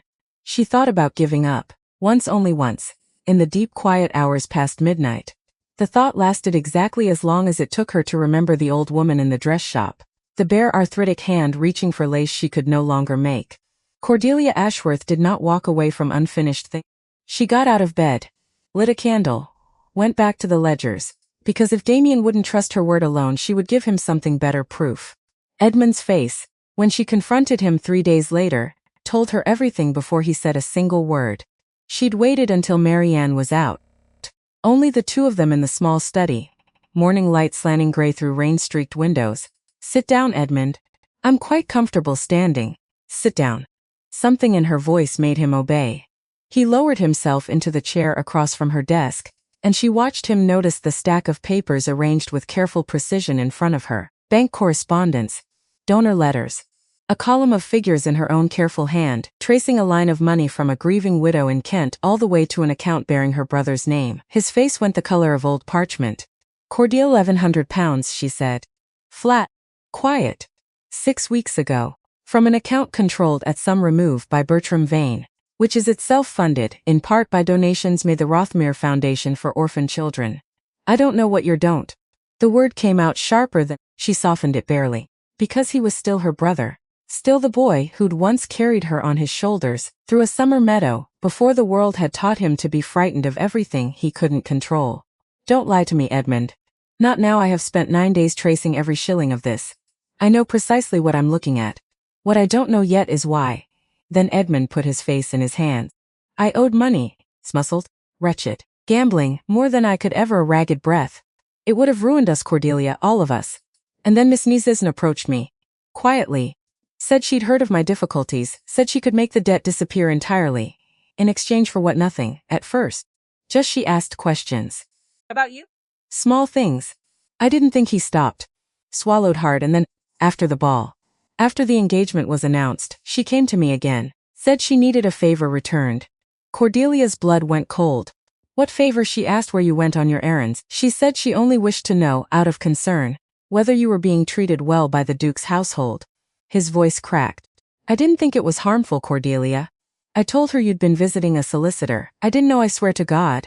I didn't know what she intended to do with it. Cordelia sat back in her chair. Because now she understood. The rumor hadn't been an accident. It had been engineered, deliberately, by a woman who had discovered, through Cordelia's own brother, exactly which true fact to twist into a lie sharp enough to end an engagement. And Edmund, desperate, frightened, drowning in debt of his own making, had handed her the knife. You have to fix this, Mt whispered. Cordelia, I'll do anything. I'll confess it publicly. I'll do exactly as I tell you. Cordelia said, and something in her voice made him flinch. When the time comes. Not before. If you go running to Mrs. Vane in a panic, if you warn her that I know we lose whatever advantage we still have. You will sit still. You will say nothing to anyone. And when I need you to speak, the truth, in front of whoever needs to hear it, you will do so without hesitation, Edmund nodded. Miserable. Small in a way she'd never seen her brother look before. I'm sorry, he said. I never meant for it to touch you, I know. Cordelia's voice softened fractionally. That's rather the trouble with messes, Edmund.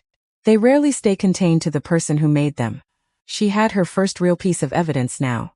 Except a brother's confession given privately, proved nothing to anyone who hadn't been in that room. She needed the original ledgers. The bank records that couldn't be dismissed as family loyalty or fabrication. And she needed them before Mrs. Vane realized how close the investigation had come. She went to Eleanora that same afternoon. She found the Dowager not in her usual sitting room but in bed, propped against a mountain of pillows, a doctor's black bag sitting ominously on the table beside her. Cordelia's stomach dropped the moment she stepped through the door. Your Grace, don't fuss. Eleanora's voice, though weaker than usual, still carried its familiar bite. It's my heart being dramatic. It does this occasionally when I've had a difficult week. The doctor insists on rest. I insist he's a mediocre physician with an inflated sense of his own importance, but I've agreed to humor him for a day or two. Cordelia sat. Told her everything, the rumor, Damien's silence, Edmund's confession, the £1,100 tracing back to a widow's charitable gift for orphaned children. Eleanora listened without interrupting, her face going harder and colder with every sentence. That vile woman, Eleanora said when Cordelia finished. Quiet. Venomous. I suspected greed. I did not suspect she'd stoop to stealing from orphans to fund her own scheme, and to weaponize your brother's weakness against you. This is worse than I imagined. I need the original ledgers, Cordelia said. The ones held at the bank. Not copies. If she suspects we're close, she'll destroy whatever she can reach. Eleanora reached beneath her pillow, produced a small brass key, worn smooth with age. There is a strong box, she said, in my late husband's study. Behind the portrait of his grandfather. It contains the original founding documents of the foundation, along with independent bank statements I had drawn up myself years ago when I first began to suspect something was wrong with them managing it. I never told anyone I'd kept them.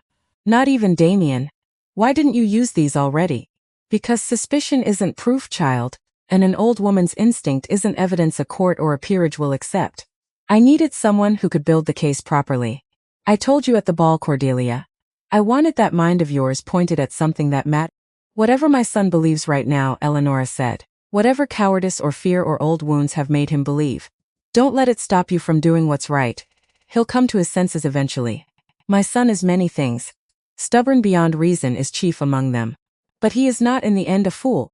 Cordelia squeezed the old woman's hand, rose. Left her to rest, the brass key clutched tight in her palm. The study was dim, curtains drawn against the afternoon light. The portrait Eleanora had described hung exactly where promised. Cordelia lifted the frame away from the wall. The strong box sat behind it. A lock that took her 3 tries before it finally gave way with a soft click. Inside, papers yellowed with age but carefully preserved bank statements, in a stranger's careful hand. Cordelia sat on the floor of the darkened study, skirts pooling around her, and began methodically to read. Because this was the part no one warned young women about, growing up. That courage rarely looked like the dramatic gestures in novels. That it looked, more often, like sitting on a dusty floor for 3 hours, cross-referencing numbers until your eyes burned. By the time the light through the curtain gap had shifted from afternoon gold to evening gray, she had it. A complete unbroken chain. Donations received faithfully recorded. Disbursements authorized by Bertram Vane, systematically smaller than the amounts actually collected. The difference, thousands of pounds across 3 years, routed through 2 intermediary accounts before landing, again and again, in accounts controlled by Mrs. Vane herself, and 6 weeks prior a payment of £1,100 to Edmund Ashworth. It was all there, complete, undeniable. Cordelia sat back against the cold study wall, papers spread around her like fallen leaves, and let herself, for one unguarded moment, cry. Not from sadness exact, relief and exhaustion, and a strange, fierce pride she'd never quite let herself feel about anything before. She had found it alone. Through nothing but stubbornness and careful attention, now she only had to decide what to do with it. She thought briefly of going straight to Damien. Except something resisted that impulse. Because Mrs. Vane was clever, a quiet confrontation in a private room would give the woman time to lie her way out of it. Time to destroy whatever remaining evidence she could reach. No, this needed to happen publicly, where the evidence could speak for itself. in front of enough witnesses that denial would be impossible. She gathered the papers carefully, returned the strong box to its hiding place, replaced the portrait. She had a plan now. What she didn't have, not yet, was Damien. She wrote to him again that night. Not pleading this time. Simply direct. I am not writing to argue with you further. I have said what I can say without breaking a promise I made to your mother, and I intend to keep that promise a few days longer. In 1 week's time, I intend to reveal something that will explain everything. I am asking you to attend. Not because I believe you owe me anything after the way you've treated me these past days, but because I believe, when you see what I've found, you will understand precisely why I couldn't tell you sooner. She sent it. Didn't expect a reply. She was right not to expect one. None came. The week that followed felt to Cordelia like walking across a frozen lake she wasn't entirely certain would hold her weight. She met twice more with Mr. Price, carefully building the formal case that would need to be presented. She rehearsed, alone in her room at night, the precise words she would need to say, public enough to matter, private enough that the truth couldn't be drowned out by spectacle. Time to a moment when Mrs. Vane herself and ideally her husband would be present and unable to simply leave the room. Her final meeting with Mr. Price took place 2 days before the gathering, in his cramped office off Chancery Lane, rain drumming steady against the window the entire time. You understand, he said, arranging the last of the documents into the leather case she'd brought for precisely this purpose, that once you present this publicly, there is no retreating from it. Mrs. Vane will not simply apologize and withdraw. A woman capable of what she's done will fight, Miss Ashworth, and fight viciously, once cornered. I'm counting on it, in a way. Cordelia watched him work, methodical and precise, each paper slotted in order she'd rehearsed so many times she could recite the sequence in her sleep. A woman who fights viciously in public against evidence this thorough only confirms everything the room needs to see. Her fury will do half my work for me. Price paused, glanced up at her with something like genuine respect. You've a formidable mind, Miss Ashworth. I confess I've rarely encountered its equal in this profession or any other. I've had considerable motivation to develop it. Necessity tends to sharpen whatever native talent a person happens to possess, Mr. Price. I doubt I'd have discovered half of it, left to my own quiet devices. He closed the case, handed it to her with a small, formal bow. Good luck, Miss Ashworth. Though I suspect watching you these past weeks, that luck has had considerably less to do with your success than your own stubbornness. She thought of the upcoming gathering at Lady Pemberton's, a large affair, 3 days hence, at which half the ton would be present, including both Bertram and Mrs. Vane, who intended to announce Adeline's own betrothal to a wealthy baronet that same evening. Perfect timing, in its own bitter way. What she hadn't been able to control was whether Damien would come at all. Because he hadn't answered either letter, hadn't called. She saw him only once, in those days, and it was by accident. A crowded street near Bond Street, both their carriages briefly halted by traffic. He didn't see her, or if he did, he gave no sign of it. Because whatever else was true, she had come, somewhere in the past 6 weeks, to love him. Not the title, not the fortune. God knew she'd have been perfectly content to have loved him as a penniless man in muddy boots standing beneath an oak tree, offering nothing but honesty. That was the part the rumor had gotten most wrong in the end. What she'd wanted had never once been his much. She wanted simply to be believed. 2 days before the gathering, Eleanora sent for her again. The dowager was stronger now, sitting upright in a chair by the window. You look exhausted, Eleanora said. I could say the same of you, Your Grace. I owe you an apology, child. I asked you to keep this from Damien. I did so because I believed it was the wisest course, but I did not fully understand what it would cost you. He believed us, said, quieter than she intended. I understand why. I know about Isolde now. I only wish he'd trusted you enough to ask. Assume, yes. My son learned, at 22, in the cruelest possible way, that love and greed can wear identical faces. That is not an easy lesson to unlearn, Cordelia, however unfair it is that you're the one paying the price for it now. Do you still, despite all this? Yes, she said. God help me. I do. Then trust that it will matter, Eleanora said. Once he finally sees what's been in front of him this entire time, give the evidence a chance to do what your words couldn't. Cordelia sat a moment in the quiet that followed, watching the old woman's hands, spotted with age, folded carefully in her lap. May I ask you something, Your Grace, about your own husband? You may ask. I make no promise of a satisfying answer. Did you love him? From the start of something the way people always claim it does in novels. Eleanora's expression shifted, something distant and fond crossing it. I despised him for the better part of our first year of marriage, she said. And something like a laugh moved through her voice. He was loud and careless with money and entirely too fond of his own opinions. I married him because my own father insisted, and I spent our wedding night crying into a pillow that smelled of someone else's house. What changed? He noticed I was unhappy. Which shouldn't have surprised me, and yet it did. Because I had spent my entire short life believing that men of his sort noticed nothing beyond their own comfort. Eleanora's eyes went soft, remembering. He came to me one evening quite awkwardly, and asked what he might do to make the marriage more bearable. Not romantic. Not eloquent. Simply practical, the way he approached everything, and I told him, and he listened, and he actually changed the things I asked him to change. It took years before I loved him properly.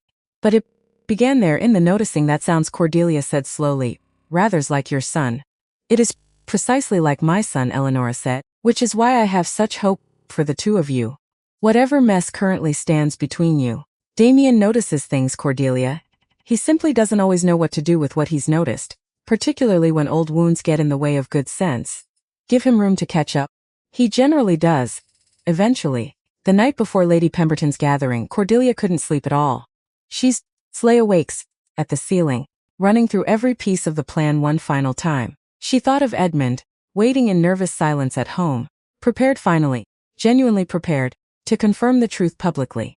She thought of Eleanora, still recovering, insisting despite her doctor's objections that she would attend regardless. And she thought of Damien. Whether he would come. Whether even now, some part of him doubted her enough to stay away entirely. She didn't know. She only knew that tomorrow night, one way or another, the truth would finally have nowhere left to hide. Somewhere across the city, Mrs. Vane was almost certainly sleeping soundly, confident in her triumph. She had no idea what was coming first. She dressed that evening the way a soldier dresses for something she can't afford to lose. Not the plum silk this time. Something darker still. Deep burgundy that Eleanora had sent over that very morning with a note that read simply, "Wear this, and let them see exactly what a duchess looks like when she means business." Marianne fastened the buttons at her back in silence, because there was nothing left to say that hadn't already been said a dozen times over the preceding week. When she finished, she turned Cordelia gently by the shoulders to face the mirror. "You look terrifying," Marianne said with obvious pride. In the best possible way. Cordelia studied her own reflection. Because the woman looking back at her bore almost no resemblance to the frightened girl who'd fled a London street 6 weeks earlier, mortified at having berated a duchess. That woman had wanted more than anything to disappear. This woman had spent weeks learning she no longer needed to, which meant something in her had changed permanently whatever happened tonight. Except she didn't have time to examine that thought properly, because the carriage was waiting, and Edmund was pacing the hall downstairs with the particular nervous energy of a man, rehearsing a confession he'd promised to deliver regardless of what it cost him. Lady Pemberton's townhouse glowed gold against the dark, every window blazing, as if the building itself understood. It was about to host something the whole of London would talk about for a decade. Cordelia stood on the pavement a long moment before climbing the steps, leather case in her gloved hands.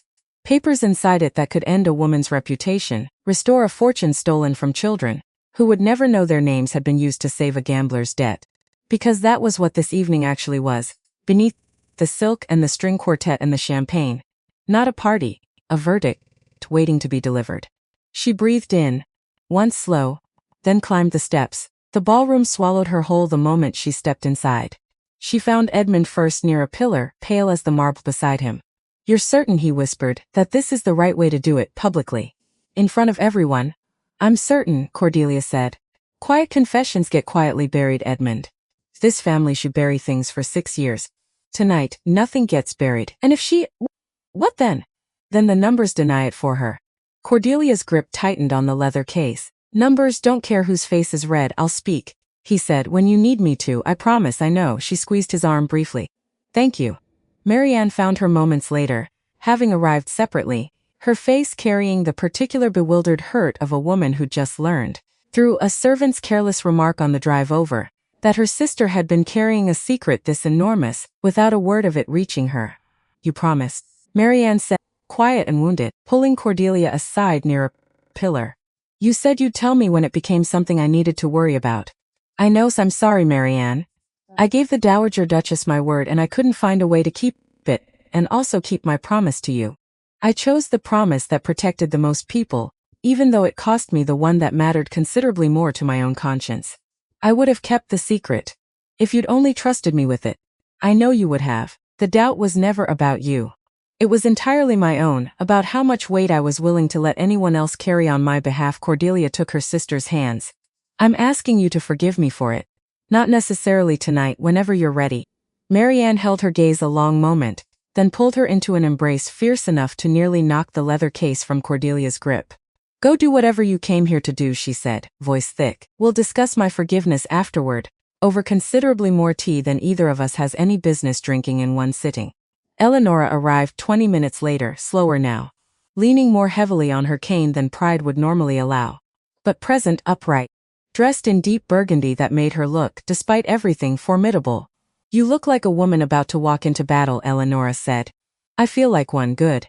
Battles are meant to be felt, child. Is Damien here? I don't know, Eleanora admitted. I sent word. Whether he chooses to come is entirely his own decision to make. I won't force my son's hand, Cordelia. Not tonight. Then we proceed either way. Yes, Eleanora said. We do. Mrs. Vane found them near the punch table, roughly an hour into the evening, radiant in a gown of deep emerald. Miss Ashworth. Her smile was a blade dressed as courtesy. How brave of you to show your face tonight. Given the circumstances, Mrs. Vane. Cordelia kept her voice pleasant, empty. I do hope you're prepared for a memorable evening. Something flickered behind the older woman's eyes. I intend to announce my daughter's betrothal within the hour, Mrs. Vane said. To Sir Reginald Ashby. A most advantageous match. Unlike certain other arrangements this season, which appear to be crumbling rather spectacularly. How fortunate for Adeline, Cordelia said, that her mother has such a talent for arranging things. Whatever do you mean by that? Nothing at all, Cordelia said sweetly. Enjoy your announcement, Mrs. Vane. I do hope it goes exactly as planned. She walked away before the older woman could respond. Let her wonder. Adeline found Cordelia alone near the terrace, roughly 40 minutes before the scheduled announcement. She had spent the walk from the ballroom, rehearsing what she meant to say, and found, standing finally in the cool night air, that every rehearsed sentence had abandoned her entirely. She had grown up watching her mother construct carefully worded speeches for every occasion, and had assumed wrongly that some of that particular skill might have passed to her by inheritance rather than practice. It hadn't. Miss Ashworth. Adeline's voice had none of its usual venom. May I speak with you a moment? Of course. I know what people are saying about you, she said. The rumor, the solicitor, I don't. She stopped. Started again. I know I've never given you any reason to believe me, but I don't think it's true. Whatever it is, I don't think you did what they're saying. Why do you say that? Because I've watched my mother work my entire life. I know what it looks like when she's arranging something. I saw her speaking with your brother twice in the weeks before the ball. Somewhere private. Something about the timing has bothered me for days. I don't know what she's done. I only know she's done something. Tonight, Cordelia said carefully, you're going to learn exactly what your mother has done. You aren't responsible for her choices, whatever comes tonight. It isn't your fault. What is going to happen tonight? The truth, Cordelia said simply. Finally. She turned, walked back toward the ballroom, leaving Adeline standing alone on the terrace, pale and shaking. Sir Reginald Ashby was by every outward measure precisely the sort of match Mrs. Vane had spent years angling toward. A baronet of comfortable means, pleasant enough in manner, entirely unremarkable in the particular way that made him ideal for a woman who wanted a son-in-law easily managed rather than genuinely known. He stood now beside Adeline near the staircase, entirely unaware that the evening he'd imagined attending had already ceased to exist. The announcement came precisely on schedule. Friends, Mrs. Vane announced, standing beside Adeline and Sir Reginald Ashby near the grand staircase, it is my very great pleasure to announce the betrothal of my daughter, Adeline, to Sir Reginald. Polite applause rippled through the room. Champagne glasses raised. Cordelia stepped forward from the crowd. Before the celebration continues, she said, voice clear and steady enough to carry across the sudden hush that followed. I wonder if I might share something the room deserves to know first. Every head turned. Miss Ashworth. Mrs. Vane's voice had gone tight. This is hardly the appropriate moment. On the contrary. Cordelia opened the leather case in her hands. I believe it's precisely the moment. The room had gone utterly silent. The particular silence that happens right before something irreversible. She could feel every eye in the room settle on her. The same particular attention she'd spent 6 years carefully avoiding, and found, standing there with the leather case open in her hands, that she no longer feared it the way she once had. Being seen, she understood now, was only frightening when you had something to hide. She had spent weeks building precisely the opposite. 3 weeks ago, a rumor began circulating about a private meeting I had with a solicitor. The suggestion was that I negotiated a secret financial settlement before my engagement was formalized. That I was, essence, marrying for money I'd already extracted through subterfuge. She let that land. That meeting happened. I won't insult anyone's intelligence by denying it, but the reason for it was rather different from what's been suggested. For the past several weeks, I have been investigating irregularities in the accounts of the Rothmere Foundation for Orphan Children. At the request of the Dowager Duchess herself, gasps rippled through the crowd. Eleanora stepped forward, cane tapping firmly against the marble floor, standing beside Cordelia with her chin raised. What I found, Cordelia said, pulling papers from the case, was a pattern of theft spanning 3 years. Donations recorded at amounts significantly higher than what was actually disbursed to the children and institutions the foundation exists to serve. The difference, some £4,000 across 3 years, routed through intermediary accounts before landing, consistently, in accounts controlled by Mrs. Bertram Vane. A ripple of murmurs moved through the assembled guests, several faces turning toward Bertram Vane, with the particular sharpened interest of people watching a fortune unravel in real time. "This is outrageous," Mrs. Vane said, voice climbing, brittle. "Slanderous accusations, from a woman already exposed as a fortune hunter. I have made no claims tonight that I cannot substantiate with documents." "Mrs. Vane," Cordelia said, calm as still water. "You, on the other hand, have made a great many claims about me these past 3 weeks that appear to have originated when nowhere beyond your own convenience. I wonder which of us the room will find more credible, once the numbers have been examined."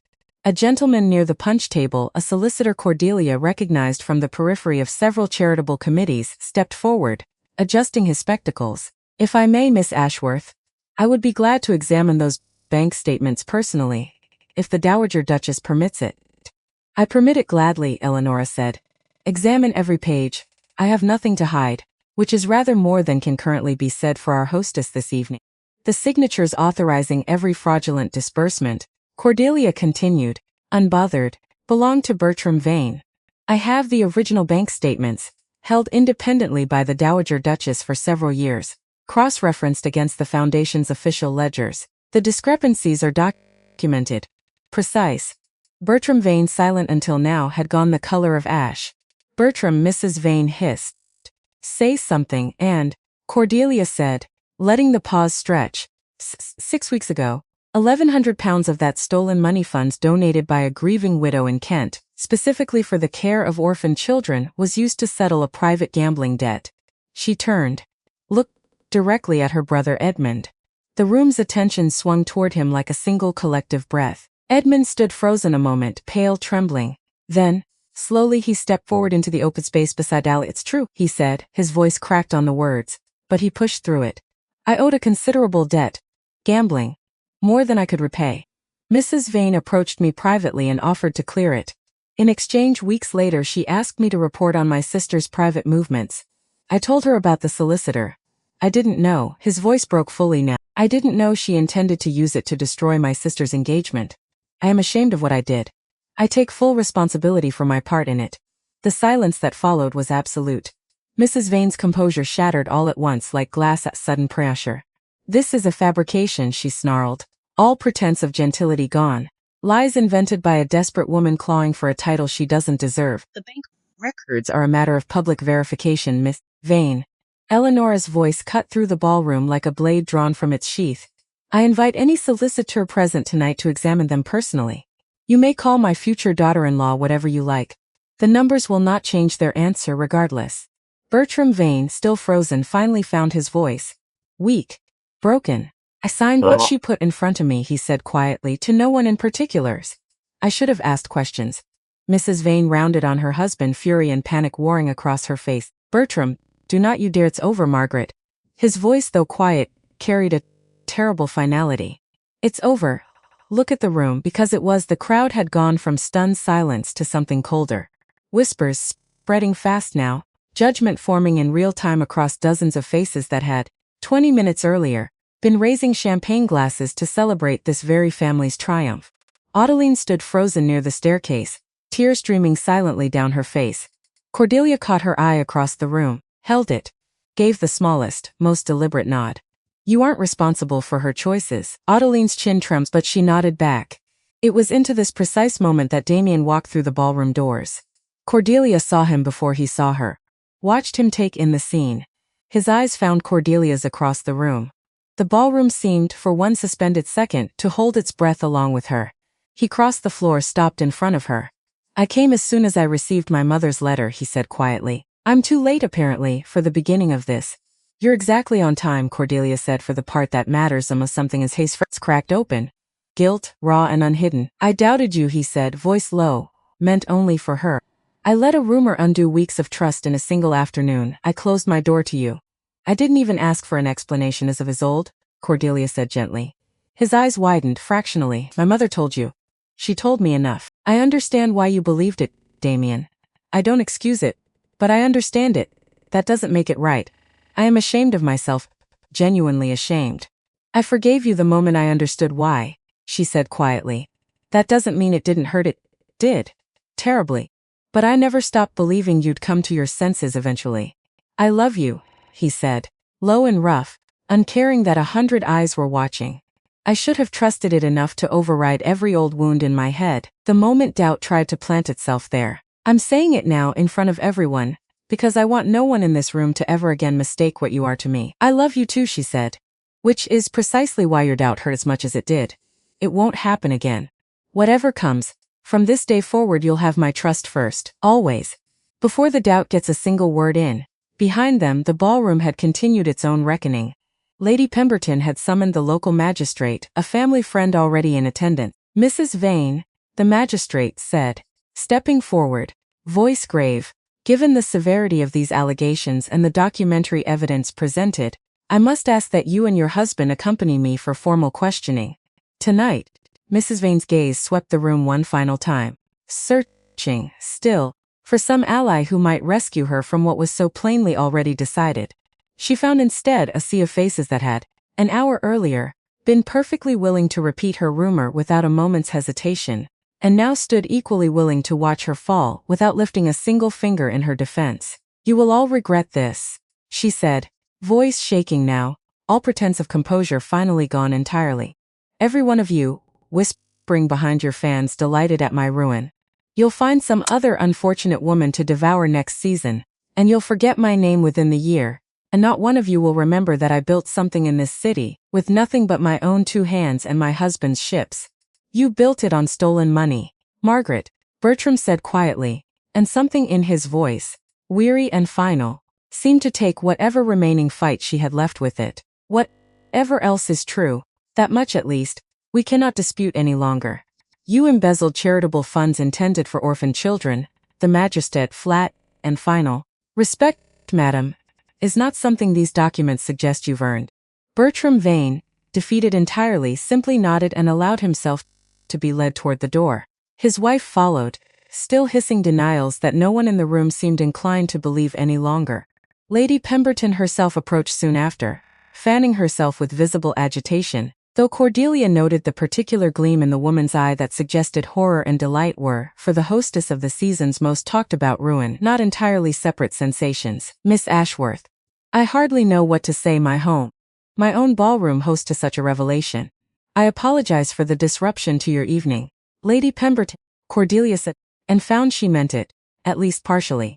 Though I suspect history will remember this as rather more interesting than the betrothal announcement you'd planned to hosts instead.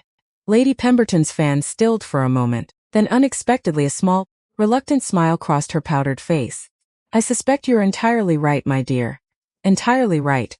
I don't believe London has discussed anything else half so thoroughly in a decade. She moved off to manage the general chaos still rippling through her ballroom, leaving Cordelia and Damien standing together near the punch table that had, an hour earlier, hosted nothing more dramatic than Mrs. Vane's triumphant smile. Adeline remained, Standing alone near the staircase, abandoned by both parents in the space of 10 minutes, Cordelia crossed to her. Miss Ashworth, I don't know what happens now. Sir Reginald will surely withdraw the betrothal. My family's name is ruined. I have nothing. You have your own name, Cordelia said quietly. Separate from your mother's crimes if you choose to make it separate. That's the part that matters. How do I do that? By being different from her starting tonight. You came to me on that terrace, unprompted, because something in you refused to simply accept the easy lie. That instinct is worth more than you know, Miss Vane. Build on it. Why are you being kind to me? After everything I've said to you. Because someone was kind to me once, Cordelia said, when I had no reason to expect it. I'd rather pass that forward than keep score of old cruelties. Life's considerably too short for the alternative. Ottilie stared at her a long moment. Then unexpectedly, burst into fresh tears, this time of a different quality, entirely something closer to relief. Damien, watching from a few feet away, caught Cordelia's eye. He walked her to her carriage himself once the Ballrooms had settled into the ordinary business of gossip and speculation that would occupy London's breakfast tables for weeks to come. Come to Rothmere House tomorrow, he said, holding the carriage door before she could climb in. Not for business. Not for anything except sitting quietly in a room together without an audience. If you'll permit me that. I think I can manage quiet, Your Grace. It's rather my specialty. She arrived the following afternoon to find him waiting in the small conservatory at the back of the house, sunlight falling through glass onto rows of his mother's prized orchids. He looked, for the first time since she'd known him, entirely without armor. No dukedom in his posture. No cold fury held in reserve for footmen or fortune-hunters, simply a man, tired and honest, waiting for a woman he'd nearly lost through his own. I've been trying to find the right words since last night, he said, once she'd settled into the chair across from his. I find I don't have them, only the true ones which feel considerably less adequate. Try the true ones anyway. I've grown rather fond of directness, Your Grace. It's one of the few qualities in you I never had cause to doubt. I was afraid, he said simply. Not of you. Of what it would mean if I let myself trust you completely and discovered too late that I'd been wrong again. It felt safer to assume the worst than to risk being disappointed a second time by someone I'd allowed myself to love, and now I understand that safety of that particular kind isn't safety at all. It's simply a slower, quieter way of losing everything worth having. He reached across the small distance between their chairs, took her hand in both of his. I don't ask you to forget these past weeks, Cordelia. I only ask for the chance to spend considerably longer proving they were an aberration rather than a preview. She studied his face a long moment, the particular vulnerability of it, so at odds with the granite-jawed stranger who had stepped from a carriage months earlier in a fury over his mother's disappearance. I accept the terms, she said finally. Though I reserve the right to remind you of this conversation. At length, the next time you're tempted toward foolishness, expect nothing less. You continue to surprise me, he said. Even now. Even after everything you've been through tonight. I contain multitudes, Your Grace, Cordelia said dryly. You'll simply have to get used to it. I intend to spend the rest of my life getting used to it, Damien said. I can't think of anything I'd rather do. Later that same night, once the magistrate and his men had gone and the guests who remained had settled into the particular exhausted, giddy relief of people who'd just witnessed history rather than merely attended a party, someone called for a toast. It was Lady Pemberton herself who raised her glass first, a woman who had entered the evening expecting to host a betrothal and found herself instead hosting something considerably more memorable. To honesty, she said, voice carrying across the recovering ballroom, which I confess I did not expect to encounter quite so dramatically at my own supper table, but which I find upon reflection considerably more valuable a guest than the usual pleasantries one hosts a season for. Glasses raised around the room, though a number of them raised with the particular hesitance of people uncertain whether laughter was permitted after an evening of such gravity. Eleanora, standing straighter than she had all week, lifted her own glass with no such hesitance at all. To Cordelia Ashworth, she said, voice ringing clear across the recovering crowd, who walked into a dress shop months ago and, through nothing but sheer stubborn decency, dismantled a fraud 3 years in the making. London does not deserve her. I intend to keep her regardless. A ripple of genuine laughter moved through the room this time, and Cordelia felt her face go warm, though for once the warmth had nothing to do with humiliation and everything to do with something closer to belonging. I intend to spend the rest of my life getting used to it, Damien said. I can't think of anything I'd rather do. Outside the tall windows, the last carriages of the season's most talked-about evening were already beginning to depart, carrying with them the story that would occupy London's breakfast tables for weeks to come. Cordelia found watching them go that she felt none of the dread she'd once have expected from becoming the season's most discussed woman. Only a settled certainty that whatever London chose to say about her now, it would at least, for the first time in 6 years, be saying something true. The weeks that followed moved with a strange, disorienting speed. The formal investigation took the better part of a month, conducted with the particular grinding thoroughness of men who understood exactly how much scrutiny a case of this magnitude would draw. Cordelia was called twice to give testimony before the magistrate's office, walked through her methodology with Mr. Price seated quietly beside her for support, answered every question about how she had traced each figure with the same careful precision she had used to build the case in the first place. "You understand," the magistrate said, at the close of her second testimony, "that this level of documentation is considerably more thorough than anything my office typically receives in matters of this kind. Most fraud unravels through confession or carelessness. This unraveled through nothing but patient work. I had a great deal of motivation, sir, so I gather." The magistrate's mouth twitched, something almost like admiration crossing his otherwise stern face. "Well, the Crown is fortunate you chose honesties over vengeance, Miss Ashworth. You'd have made a formidable prosecutor had the profession been open to women." The final ruling, when it came, left little room for appeal. Bertram and Margaret Vane were stripped of their position on the Foundation's board, ordered to repay the full stolen sum with interest, and found themselves, within a fortnight, quietly excised from every guest list of consequence in London. Mrs. Vane herself vanished from London entirely within the month, retreating to a distant property in the north that the family had, until then, rarely troubled to visit. Cordelia heard second through the particular network of gossip that never quite stopped flowing, regardless of who it concerned, that the woman had grown reclusive, embittered, prone to blaming everyone but herself for a downfall that had, in truth, been entirely of her own careful, patient construction. Cordelia felt, upon hearing it, considerably less satisfaction than she'd once imagined she might. There was no pleasure in watching a person's ruin complete itself, only a kind of tired relief that the harm had finally stopped spreading, and a quiet resolve never to let herself become quite so hollow in pursuit of anything, however wounded her own pride might one day feel. Sir Reginald Ashby withdrew his suit from Adeline within days. Except something unexpected happened. Adeline, freed from her mother's schemes, began slowly to change. She called on Cordelia twice in the following month. By the second visit, she asked, tentatively, whether the Foundation might have use for a volunteer willing to work, rather than simply donate.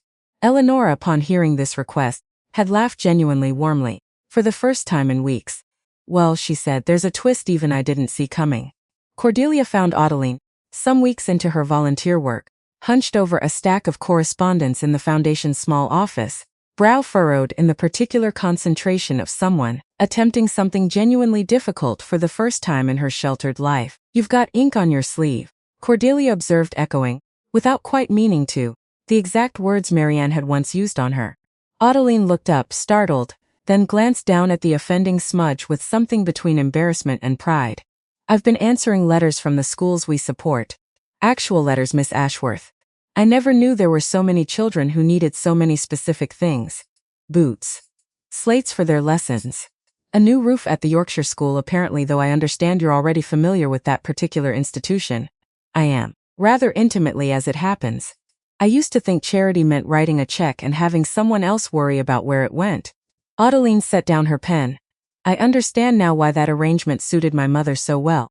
It required nothing of her except money, and money was the one thing she never minded parting with, so long as no one asked her to actually look at what it was meant to accomplish." "And you? What does it require of you?" Adeline considered the question with a seriousness that would have seemed impossible, Cordelia thought, from the golden girl who had once sneered at an old woman's coat in a crowded dress shop. "Attention, I think. Actually reading the letters instead of simply forwarding them to be filed. Actually caring whether the roof gets fixed before winter rather than simply checking a box that says the money was sent." She managed a small, rueful smile. "It's considerably more exhausting than I expected kindness to be. I begin to understand why you make it look so effortless, Miss Ashworth. I don't believe it is effortless at all." "No," Cordelia agreed, "it rarely is. But it's considerably more satisfying than the alternative." once you've grown accustomed to the weight of it. Damien sought Edmund out himself, 3 days after the confrontation at Lady Pemberton's, finding him alone in the same small study where Cordelia had once laid her evidence across the desk. Edmund rose too quickly, the old instinct toward flattery and fear still visible in the movement. Your Grace Kajian, you've come to tell me precisely how thoroughly I've disappointed you.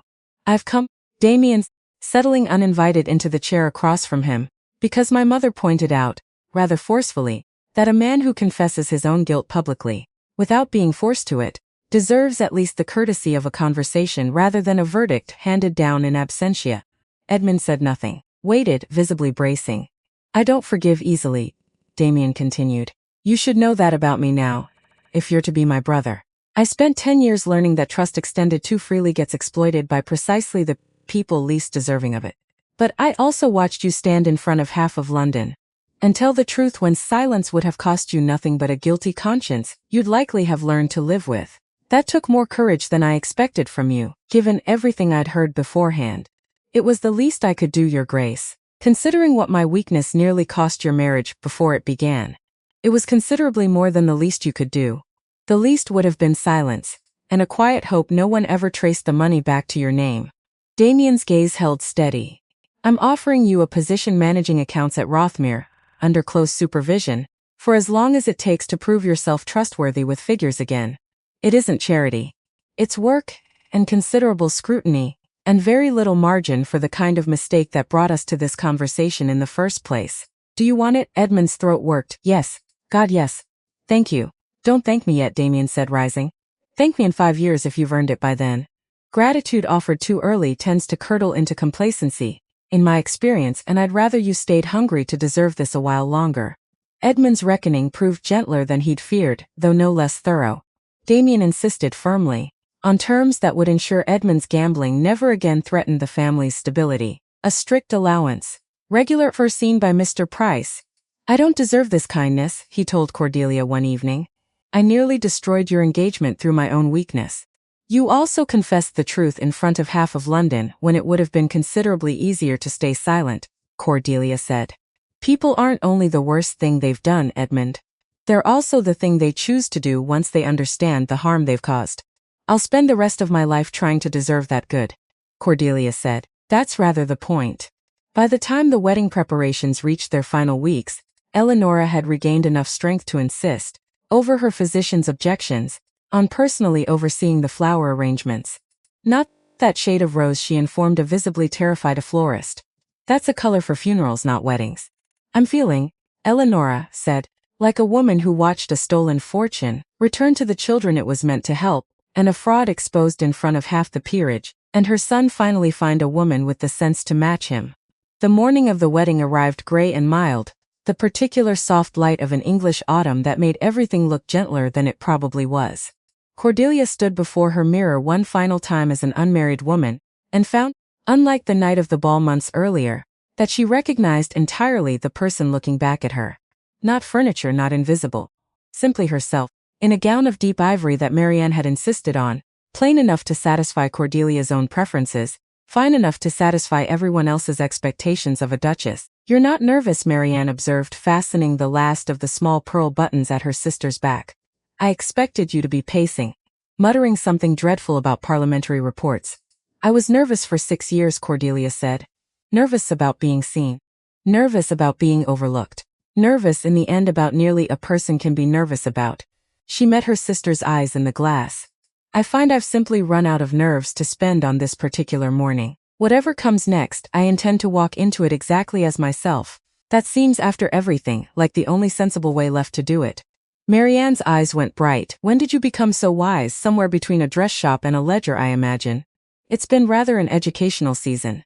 Across the estate, in his own room, Damien stood before his own mirror considerably less composed than his bride-to-be, though he would have denied it fiercely to anyone who asked. His valet had given up, some minutes earlier, attempting to straighten a cravat that Damien kept undoing every time his hands found something to occupy them. You've tied and untied that thing 4 times, Your Grace, the valet observed, with the particular dry patience of a man who had served this household long enough to have earned the privilege of mild insolence. I begin to wonder whether you intend to actually attend your own wedding, or simply strangle yourself slowly beforehand. I'm considering my options.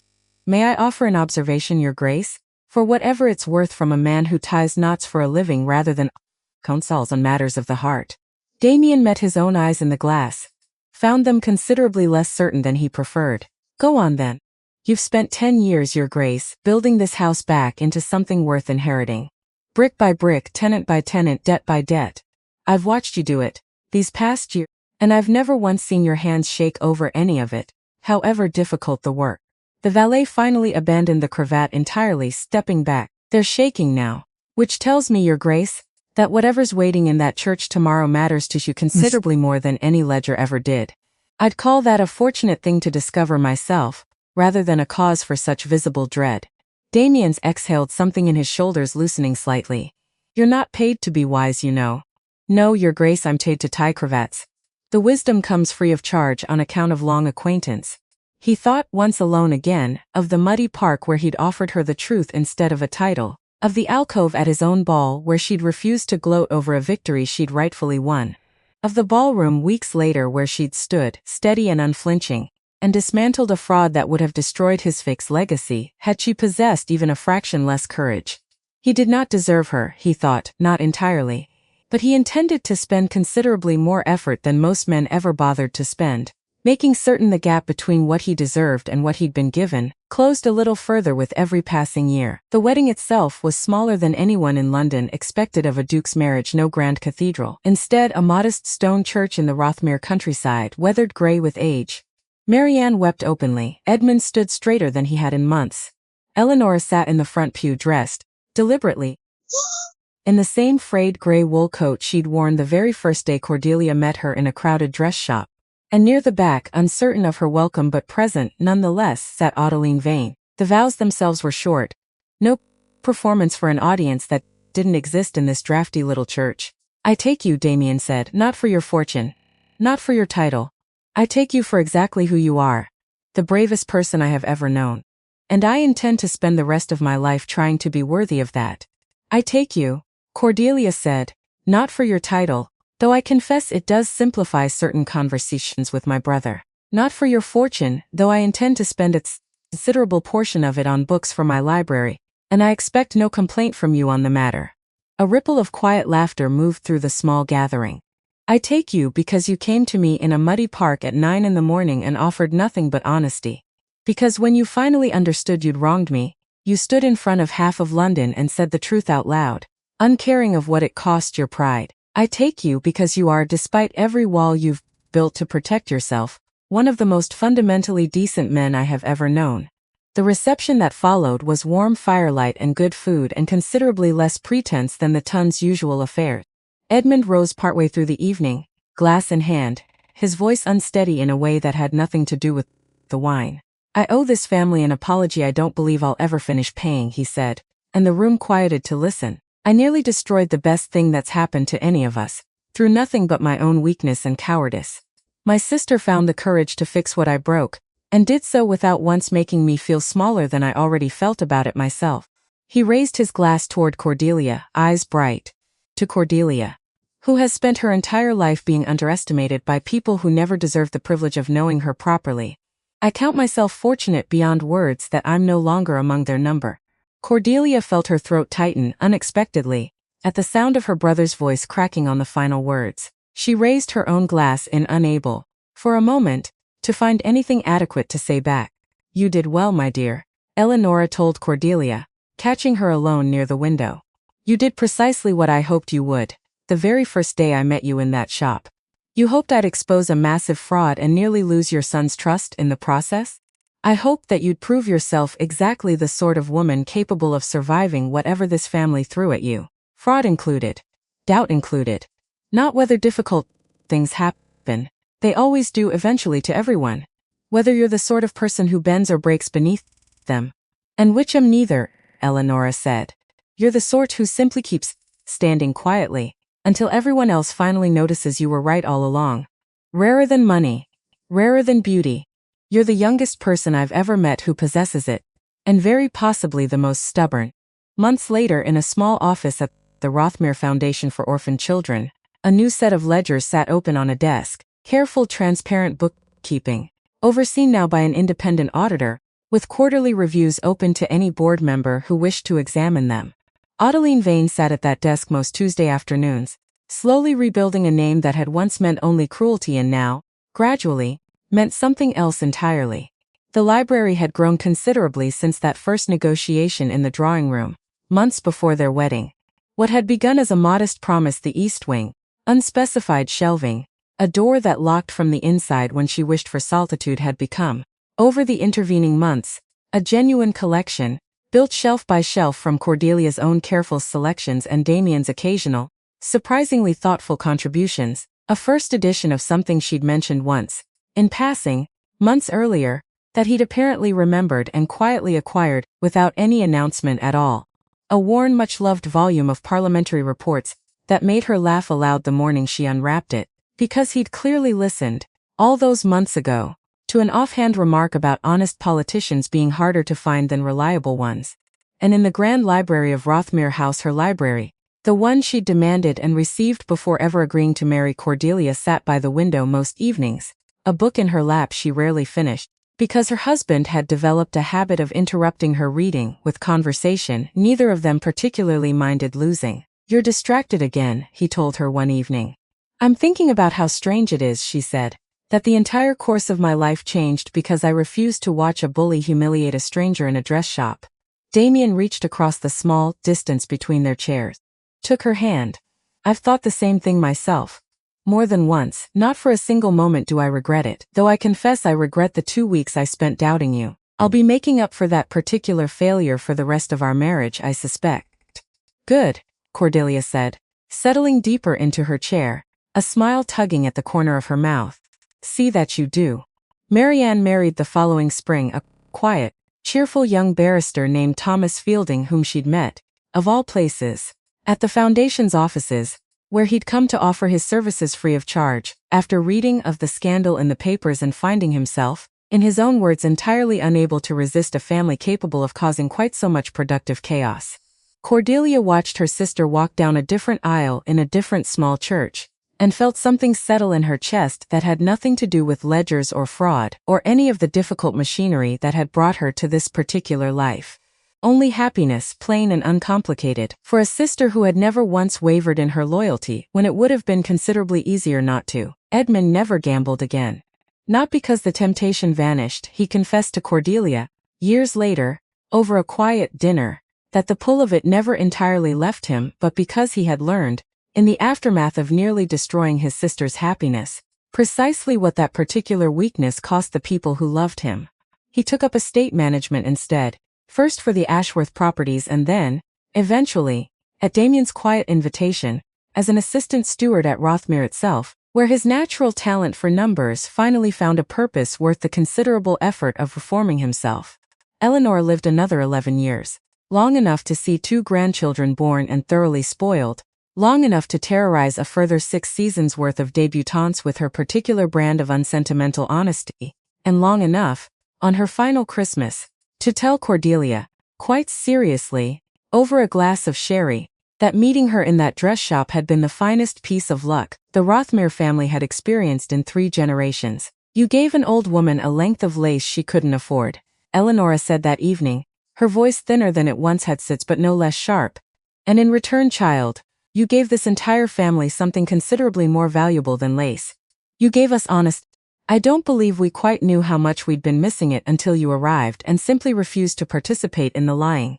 Outside, the last light of evening faded slowly over the Rothmere estate, and in a library full of books neither of them was reading, 2 people who had very nearly lost each other to a lie sat quietly together in the truth they'd finally fully earned.